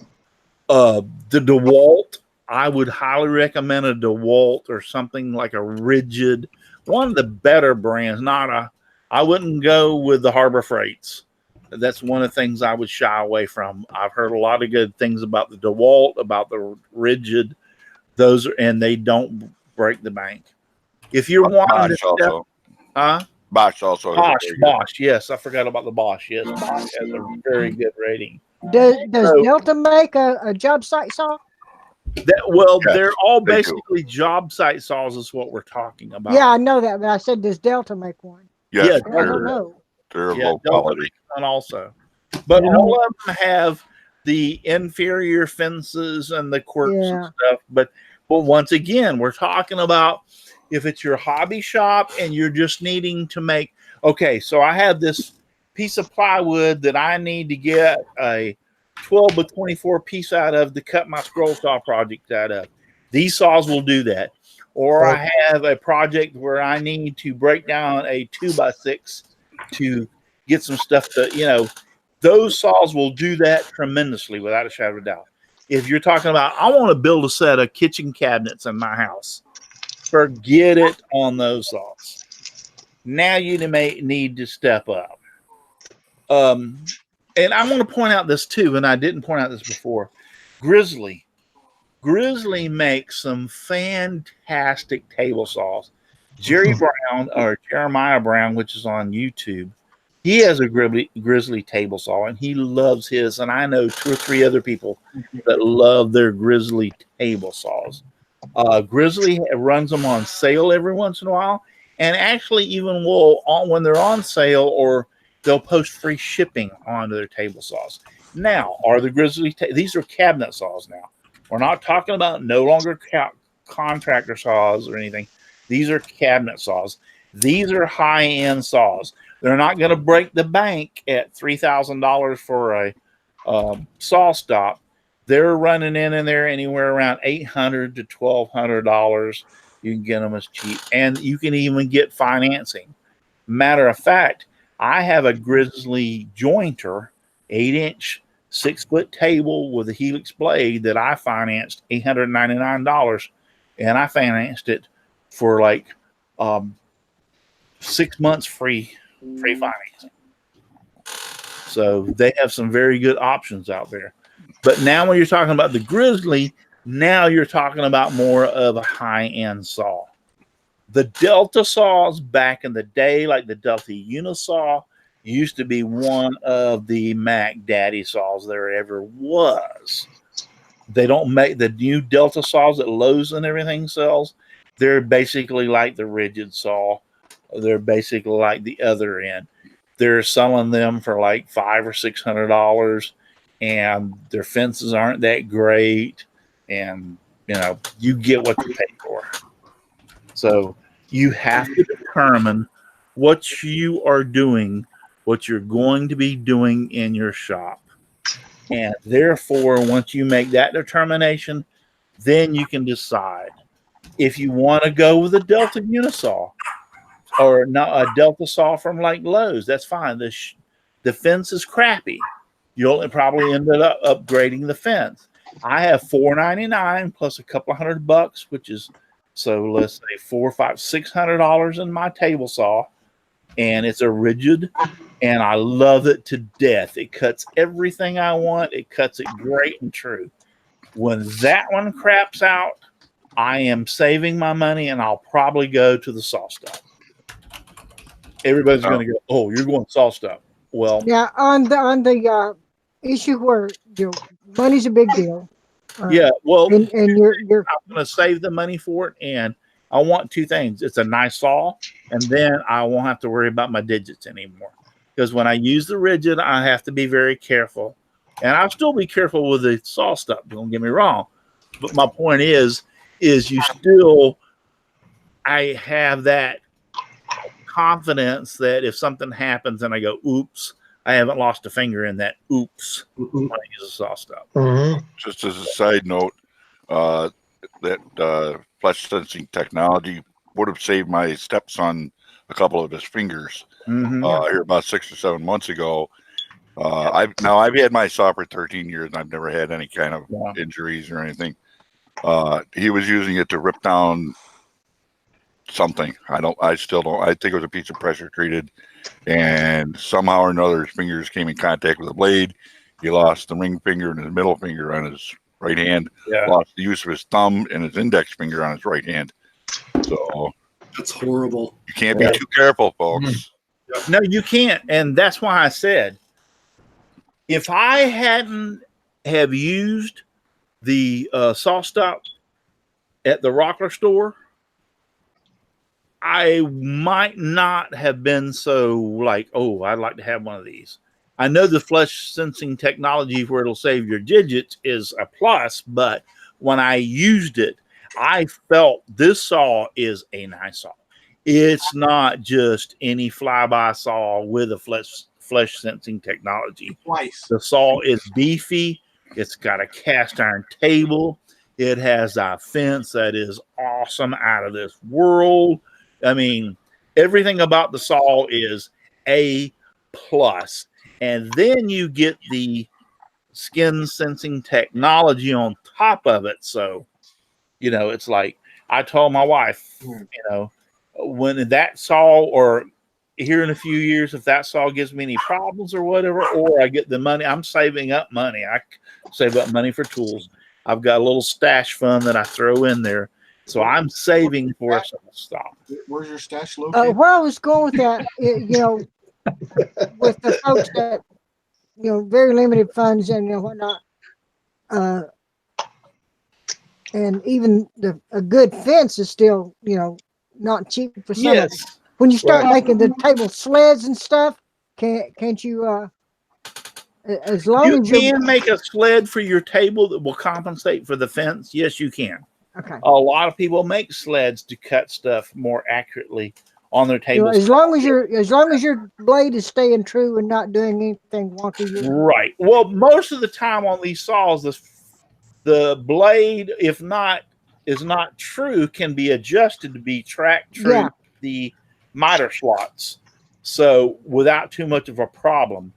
So once you get that adjusted to make sure that the blade is true with the miter slots, then you can build jigs like a sled and cut things a lot more accurate. There's a lot of videos on there. Now you can't just build a sled and cut it and say, okay, this is accurate. Nah. There's a lot of things into that to make sure that sled is 90 degrees parallel to the blade to make sure it's cutting straight. So you need to go watch some videos on there if you're building a sled. My friend Nick Ferry has a very good video on a sled. It's a costly sled, but Nick Ferry's sled is point on, and he tells you all the information you need to know. Drew Pierce? Drew Short. Short. Yeah. Drew Short. He's got one on there on building a sled also and making sure it's accurate. So you have to do like a 4-point cut where you put a piece of wood on there, you cut it once, you cut it twice, and you take measurements to see how the fence is lined up on the back side of the sled to make sure that it's square and parallel to the blade. So a lot of information on sleds. But yes, Katie, you're right. You can cut very accurate cuts on a sled without the fence if that's what you need to do. But that won't do you any good for ripping. No, it won't do Right. any No. good for ripping. Unless you're ripping. Kenny Earrings has a thing out in the chat that says he's had his saw stop 3 horsepower for years and he loves it. Yes. Spend the money all over again. Yeah, and that's it. It's not only you're getting a fantastic, and I want to tell you guys, I used it. I was impressed. The first day I rolled the fence across, I went like, holy crap, this thing is like beefy and heavy. And I'm like, I've never touched a saw that had a fence that nice before. So you're not only getting a quality saw, they've put a lot of money into the engineering to make the saw quality. You're also getting that skin sensing technology. Right. Did you I think try that, you know, you can. or put your finger there? Huh? I'm Sorry, saying, Russ, did you, but, okay. I was just wondering if you stuck your finger up there and tried Hell it. no, I ain't sticking my finger there. You don't trust it? Hell no, I don't trust it. There's always that one time out of 10 million Right. that sucker won't work. And guess what time it will be? When I stick my finger into it. And Yeah. everybody will laugh at you for trying. Use a hot dog. Yeah. Use a hot dog, and then you'll have the hot dog to eat afterwards. Yeah. Yeah. You gotta cut it in half for you. I believe it's Well, they've already proven it won't cut a hot dog. The only way I'll that's stick what my they finger use. in there is if SawStop gave me $1 million, I would stick my finger in it. If SawStop wants to give me $1 million, I'll stick my finger into it. No, So- That's all stop. We got a challenge. 500,000. No, wait. 250. Yeah, 175. Vega fences, they make them in different sizes. I got the smaller size, and the reason being is I have a track saw. I don't like cutting sheet goods up on my table saw. I never have. It's cumbersome, and unless you have a saw that's set up with a big wide table and everything like they do in cabinet when they're making cabinets, they build a big table around that saw so they can lay a whole sheet of plywood down and run it through it. And even then, you need a helper. Yeah, and you need a helper. So I've never liked that. So I've always broken my sheet goods. Well, actually, if I know I need a 4x8 sheet of 3/4 inch plywood, I will actually have Home Depot cut it in half for me to begin with. Yeah, I do that all the time. Yeah, then I can bring that 4x4 in and cut it on my table saw. But since now I have the Makita track saw, I can break all my sheet goods down outside and bring them into the shop. which I find is so much better than trying to bring a 4x8 sheet and stick it on your tables. I use my table saw. I can rip stuff up to 36-inch wide on it with that fence, but most of the time, my saw is used for making small. I don't do a lot of large projects. I'm a hobbyist. I make stuff like this, and I'm using usually if I cut something 4 foot long on my table saw, that's kind of like unusual for me. Usually it's 2 foot or whatever. I don't cut big pieces of wood up on my table saw. Getting back to what you were saying a little bit before about how much you liked just using the saw just because of the way it's built. I mean, there's a lot of us that'll upgrade something for lathes are particularly in this category because I got a Harbor Freight lathe and now I've got a Grizzly or I've got a whatever lathe Carl Jacobson's got or something like that. It's got variable speed controls on it. Yeah, and you can reverse it and stuff. I mean, it's like when you get a tool and you upgrade to something that's night and day different just because it's been machined really well, it's been engineered perfectly. Yes, it's so nice to work on something like that when you're just used to hobbyist stuff. And you're right. If you own one of these contractor saws and then you upgrade to a better Grizzly, once again has some fantastic table saws. And I'm not discounting what their saws are. Like I said, Jeremiah Brown or Jerry Brown on Facebook has one. I know of a couple other people. I just can't recall their names. Grizzly has some fantastic table. Heavy duty, I would put them in the class of up there with the saw stops. They don't have the skin sensing technology, but they're up there in that class where they're really nice table saws. And what made me decide once I found out the fence, it was 2 things. When I knew it was the fence was a piece of crap on the rigid, first off, my wife bought it for my Christmas present. I ain't fixing to go in there and tell her you bought me a piece of shit. How come? Yeah, so that just ain't gonna happen. So there'll be no anniversary. Honey, if you're watching this, but the saw is not overall a piece of crap. The table is very nice, very stable. It has rollers on it where you can bring it up and you can move it around. It's heavy. The dust collection's good on it. The controls, everything. It's a nice saw. When I first discovered the fence was bad, I was thinking like, all right, I got 2 choices. I can either go ahead and get me. I was looking at that time at the Grizzly.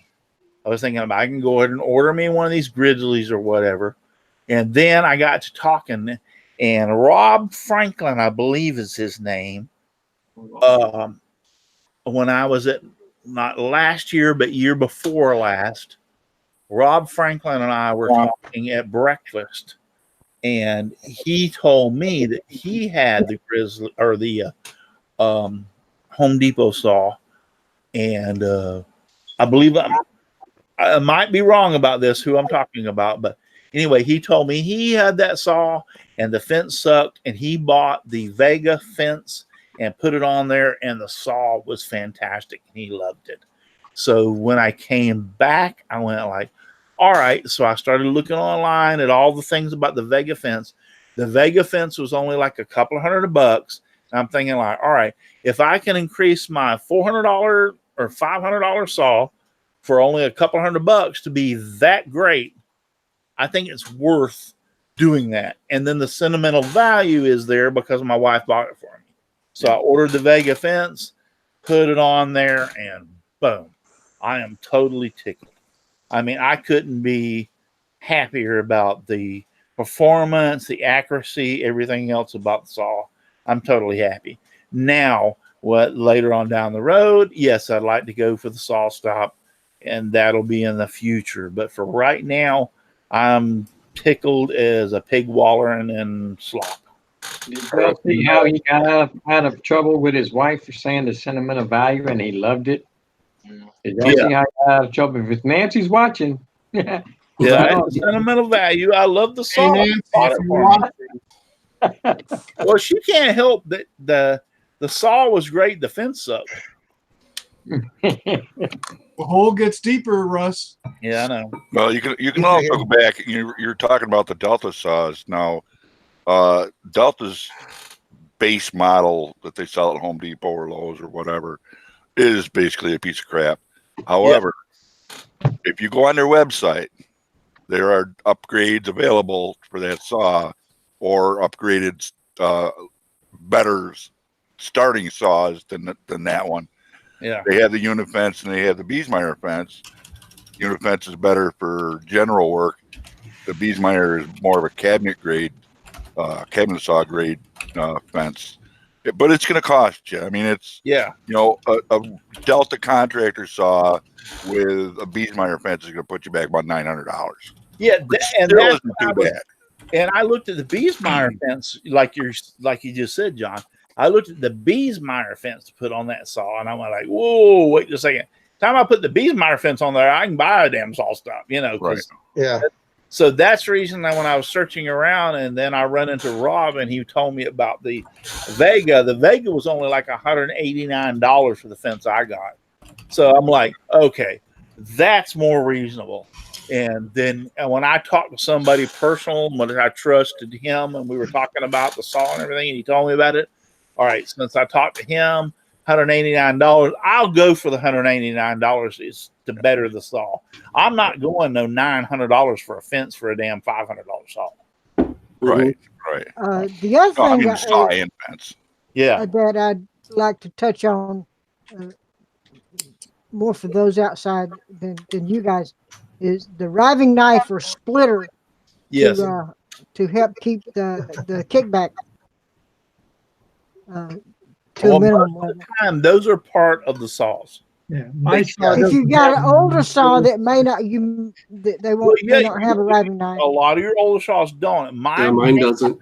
Mine doesn't. Mine I wish doesn't. it did. Yeah, In fact, mine I came thought with it, about- but I took them off. And the reason I took them off, and you're all going to go here, what? You took them off? No. Which, yeah, but the reason being is because when I use that micro kerf blade from Total Saw Solutions, Yeah. and none of that stuff will work with that. We'll work on It has that. to have its own. The blade is so thin, it has to have its Yeah. own riving knife. Right. So I do have. If you'll go back and look in that video that I made of my table saw, you'll see the Total Saw Solutions riving knife on the back.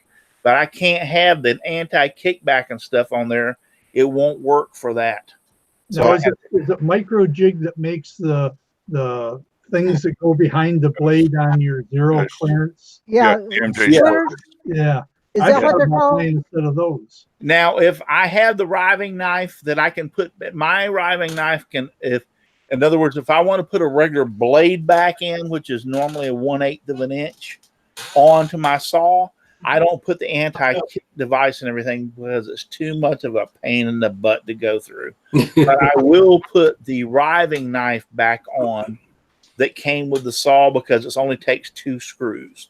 I can, in other words, lift the blade, change it, put the riving knife on, put 2 screws in, and now I have the riving knife on for like my normal blades that I would normally use. There are no riving knives for stacked dado heads. Right.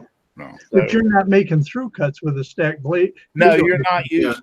You're just, unless you're doing box joints or something. but I can use the riving knife for normal blades on my saw. I just can't use, and I was thinking like, I'm not flip-flopping this back constantly. If I want to use it, I'll just use the riving knife. The riving knife for the Total Saw Solutions micro kerf blade is actually attached to the zero clearance insert. That's the way it works. So I just pull the zero clearance insert out, take the Total Saw Solutions blade out, put the blade back on, take 2 screws, stick the old riving knife back on, which will work for the 1 inch or 1/8 inch, and I'm back in business. And you're right, Katie. Most of your kickbacks problems can be eliminated by just having the riving knife. Well, like you said, but there's also, for folks like me that don't have driving knife on their saw. The splitters, and you can. I don't know if there's different widths of those. You know. There are different thicknesses. Yes, there are. Whether you're using a full curve or a thin curve. Yep. Yeah. They each riving knife, and that's why I said I have to use. I had to take the other one off to use the Total Saw Solutions. Has its own riving knife. Oh wow. Yeah, you have to buy it from them to put on with your blade because the blade is only as thick as a dime. Yeah. You know, back a long time ago when I was watching Norm Abrams, he'd always say that they were taking all the blade guards and all this other stuff off just for clarity, and I didn't know who this guy was. And now I know. Well, I saw somebody. I got it, Jim. Post. Okay. Yeah, I know. I got what you're saying. I got what you're saying, and it brought up a subject that I saw somebody that posted something on Facebook a while ago. Is that they saw a video and people were using their saws without the riving knives, without without all this stuff, and what idiots you were, and all this kind of stuff. And I'm thinking to myself, okay. I understand these are safety features that have been put on the newer saws. And if I was new into woodworking, I would probably keep all those safety features on. Right. I've been using a table saw I'm 60 years old. I think I used my first table saw when I was 15 or 16 years old with my father. I've been using a table saw for a lot of years. I have been blessed. So thank you, Lord Jesus, that I have all my digits. But in the same aspect, I think a lot of our problems with having kickback and a lot of other issues on a table saw are from us being not so careful, not paying attention, not being fully dedicated into what you're doing, using push sticks and stuff like that. Am I saying it couldn't happen to me tomorrow? Because I have no saw stop. I could cut one of my fingers off tomorrow on my saw. But my point is, there's been we didn't have all this technology for years and years and years and years and years, and it's only now become available. Right. If I bought a new saw and it was on it, I definitely wouldn't take it off. If I was a newbie wanting to use a table saw, I wouldn't take it off. I would try to leave it on. But there are a couple instances where you're going to have to take it off. If you use a stacked dado, that crap's got to come off. You can't use a stacked dado without it. So that's just, there's just a couple instances. If you're I get it too. I get every comment about my table saw from my videos. Where's your riving knife? I'm like, you know what? If I wanted a lifeguard in the workshop, I'd hire a lifeguard. Yep. So, I mean, if you've worked around a table saw enough for enough years, and an old timer working with it, I'm sitting here telling you, I could make a mistake tomorrow and lose a finger. No ifs, ands, and buts about it. I'm not sitting here telling you I'm so good that it ain't going to happen to me. I'm telling you, it definitely could happen to me. My point is, I am comfortable enough with it that I'm not scared of it, and I pay very, very close attention. I don't let things distract me. I know when I put that piece of board on there, I know what I want to do with it. I know how I want to push it. I know everything about it before I even start the saw. Yep. So therefore, I feel comfortable with not needing those things. I will tell you this. I respect the riving knife. And I had a couple of times when I had in the past a few boards get in a bind with me, and it scared me. And so when the riving knife come out, I went like, this is a damn good idea, because it will keep you from moving the end of the board left or right to cause the kickback. So therefore, I do use the riving knife. It's mounted on to my Total Saw Solutions zero clearance thing, and I have one to put on there when I'm using the other. But the other anti-kickback and all the other kind of stuff, yeah, I just kind of like take it off. You know, there's a big difference between being afraid of something and having respect for it too. Right. I learned that, you know, working I agree. around electricity for 40 something years now. I've cut molding before on our, you know, the Little chop saw. electric miter saw, I want to call her, Yep. you know what I'm saying? Chop saw. And put my fingers right up there within a few inches of the blade and cut some molding. And Oh, yeah. my son-in-laws, when they were looking at me, they would sit there and they would go when I would do that, and I was like, "What are you doing that for?" And they were saying like, "I would put my finger near that blade." And I was There's a guy on that's a member of the Gwinnett Woodworkers. It's an older video, black gentleman. I can't remember his name, but he did some videos through Gwinnett Woodworkers about safety in the miter saw and cutting small pieces and how to, you know, the correct way to do it so that you go home with all your fingers. one of the things that people don't understand is you can build a sled for your miter saw. Yeah. Yes, you can. I blame Katie. So, and Okay. that will, and the biggest problem with you holding small pieces of molding is because of the way the fence is designed. When you build a big sled that is like 16 inches or 24 inches, 12 inches on each side, and when you make those cuts on that, it makes it much more stable, so you don't have problems with holding that piece of wood. So you can build a sled for your miter saw. I have one.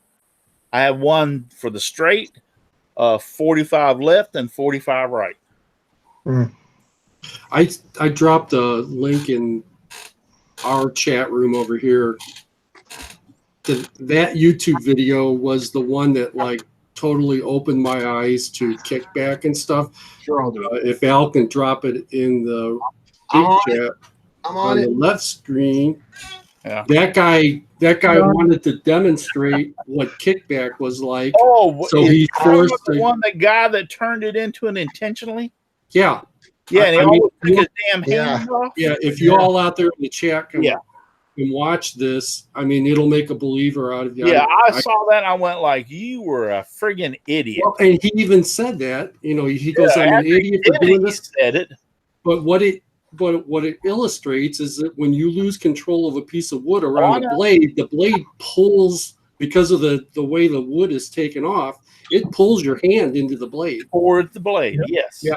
So when you get a chance, take a peek at that. I think. Yeah, first off, like I said, I wouldn't even, if somebody told me to do that, I would say, like, "You're stupid." I'm attempt at me that. too. So I mean, and Well, that's also where your push sticks and all that comes in. And you know what? I've started using the micro jig push blocks, and who was it? Sean, I think it was, sent me one of those for free. I got a letter one day in the mail, and he said, "I watched one of your videos, and you were using the saw, and you didn't have a push block or a micro jig, and I was worried about." I had the letter right here. He sent to me the other day and read it, and he was like, "So I'm sending you one of these to keep you safe." And when he sent me that, and I opened it up, and I've tried that first one, I ordered the second one. So on my own. So I have 2 of those micro jig push blocks. I was going to 3D print some. They are fantastic. Those will keep your digits safe too. If you look at the bottom of my gripper, you'll see that it saved my fingers. Oh, gripper. That's what it was. Because I've cut into it, not even realizing that I didn't have it set right. Right. Yeah, the gripper. That's what I'm looking at. I'll tell you though, this video, when you watch it, it will make you step up your game a little bit around the table. I watched that one, and I was like, "Oh," because he was trying to demonstrate the kickback, and it kicked back and hit a table or a drop cloth or whatever he had behind him. But what he didn't realize is when he made the turn, is the blade sucked his hand in, and we went back and replayed it in slow motion. His fingers came deadly close. Oh God, yeah. Yeah, I saw that video. Here's my bench dog. I don't know if you can make it on the screen, but look at that bite out of it here. Wow. Yeah. Yep. All I did was glance away, and it slipped. Right. Yep. So I have like 1, 2, 3, 4, 5, 6, 7, 8. I have like about 8 or 9 different things to push things through the and 2 of them are now the grippers. So take those away. So I had about 6 or 8 different things that I used to push things through the saw before I even had the grippers. And on the cheaper side, looking for something to keep it flat, and I've seen where people use the things for floating grout. Yes. Oh yeah. Okay. Oh yes, they will work very well for doing that. Yes. Really? But now the thing about that is you have to worry about they're like wide. So if you're doing like a 10-inch board and only we need to take an inch off of it, those will work great. But what she's talking about is grout floats. Yeah. You can buy them at Home Depot. They're very inexpensive. $4, $5, or $6. $3-4 or something. Yeah. And they've got like a foam, a dense foam thing on the bottom of them. Good push blocks. And they do good. A piece of 2x6 on edge works good. Yes. Yeah. Good. Anything but your finger works good. Right. That's right. I mean, anything but your finger sticking through. All right. So I think we've covered it all. oh yeah. Do your research. For those of you out there who are thinking about buying a new table saw, do your research. Look at the DeWalt, the Rigid, the Bosch. Look at some of those contractor saws if that's what you think I want for my shop. So do your research. Look online. See what other people are having to say about those saws, what their negatives are and positives about them. Develop a plan. If you're doing a hobbyist, you don't need a $3,000 saw stop. You know, but develop a plan for what you want to do. And that would be the first. Develop a plan. How much money do you have to spend on the saw that you're wanting to get? Okay. That's going to be a second thing. So you've developed a plan. You found out, okay, this is a saw I want. How much money is it? So the third thing I would say is once you purchase it, please, and I know a lot of people don't do this, read all the instructions very, very carefully, because I am one of the world's worst person. Hold my hand up. Anybody else in this crowd that think they know it all and grab a thing and tool and take off and start using it without using the plans, or read the stuff on it, and then before you start to use it, read all that stuff on it, read the instructions on it. So you don't need, if you're a hobbyist, you don't need the most expensive saw, but yet you want to veer away from some of the cheapest saws, like a Harbor Freight saw. I love Harbor Freight tools. Don't get me wrong. Some of their stuff is crap, and I wouldn't buy anything to do with a table saw from Harbor Freight. So your DeWalt, your Bosch, your Rigid. I don't know who else out there makes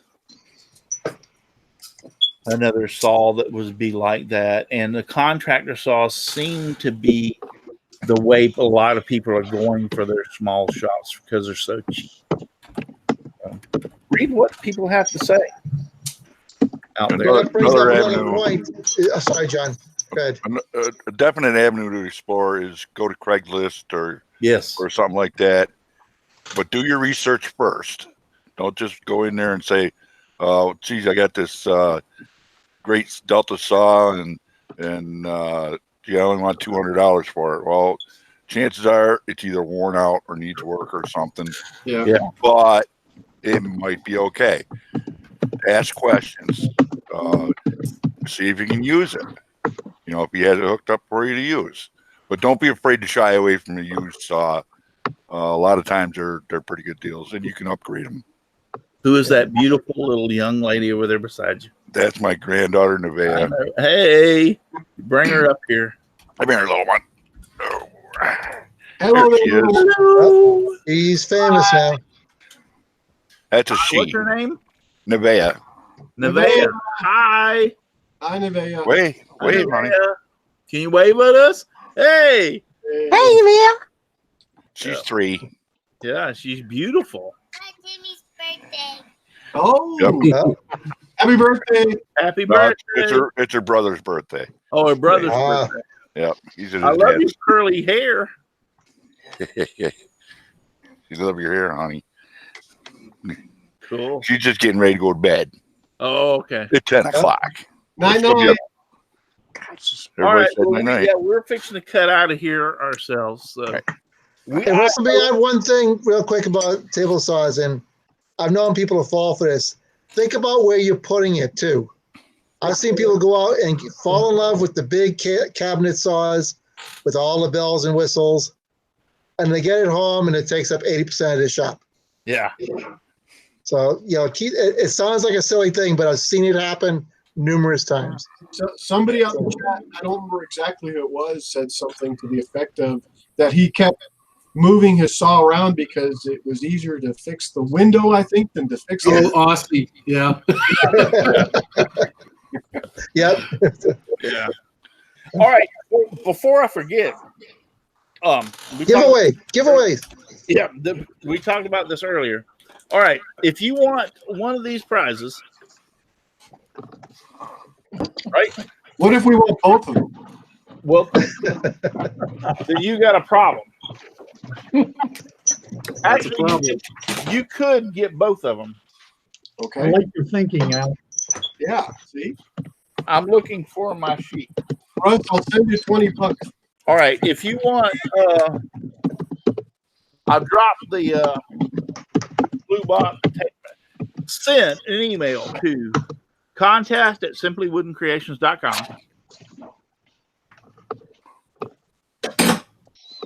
Put today's date in the subject line and put prize giveaway. In other words, so it would be 6/22/2019 prize giveaway to this. And I will pick 2. I will put everybody's name in a hat and pull them out and pick 2 lucky winners. Winners for the Rockler Bench cookies. Hockey. bench cookies and the fast cap tape measure and glue bot. And I dropped it on the floor, and I'm not going to go down there and pick it up. So if you want to win one of those 2, that's all you got to do. Just send me an email to contest@simplywoodencreations.com and put today's date and prize giveaway in the subject matter. So if those don't come in chocolate chip, do they have Thin Mints? I don't know. I'll have to ask them. All right, Oh, skip no, this no, contest then. So that's all you have to do. And I will pick. And you will Monday morning on Facebook, I will announce the winner. And then naturally the winners will be, I'll send an email to the winners. And they will know, and I'll ship them. Up here. So Sorry, you come I'll give those 2 things away tonight. The glue bot here, I'll go over here and bend over and pick it up. Didn't he just say that he wasn't going to do that? He did. I said I wasn't going to do it. I did it anyway. All right. The glue bot and the tape measure from Fast Cap. Those we will give away. Right, and I'll excuse me. Monday I didn't know morning. they got picked up. Sorry. Sometime Monday morning, I will post it over on Facebook, and the winners naturally will have an email from me who they are and be expecting it. Can you repeat that email address, please, for Aussie? Contest@simplywoodencreations.com. There you go, Aussie. There you go. And he will pay his own shipping. He said he pays on shipping. He did say that. And that started the whole friendship thing right there. Yep. So that's where you want to see it. And then today's date, and then what did I say? Today's date and prize giveaway. Right. So 6/22/2019 prize giveaway. Yep. Give me sawdust. Just give me some. Yeah, we're fixing to cut out of here and do that. I appreciate all y'all. And I think we've had a good show tonight. Absolutely. I don't think we've pushed anybody in any general direction to buy any one product, and that's not what my intention was. It was just to make you aware of what there are available out there. And, like I said, Google or the internet is the most fantastic thing for doing reviews on different types of. If I want to buy something, I first off go to Google and type it in and start reading through the reviews, what other people have to say about that particular product before I even think about buying something. And I take from that, if I have 50 people say it's the greatest thing in the whole world and 50 people think it's the worst product in the whole world, well, not even consider that. But if I have 50 people say it's the greatest thing and 10 people say it's the worst thing, then yeah, that's what you have to take from it. Read the pros and cons, what they said was good about it, what was wrong about it. Go on YouTube. A lot of times you can go on YouTube and type in the product and type in a review and pop up a bunch of reviews that people have bought it and have used it and have posted their reviews. That's another good way of going in and watching things. And then take from all that information, put it together and formulate a plan. Like I said before, what do you want to use it for? How much you're willing to pay? And what are the pros and cons about what you want to buy?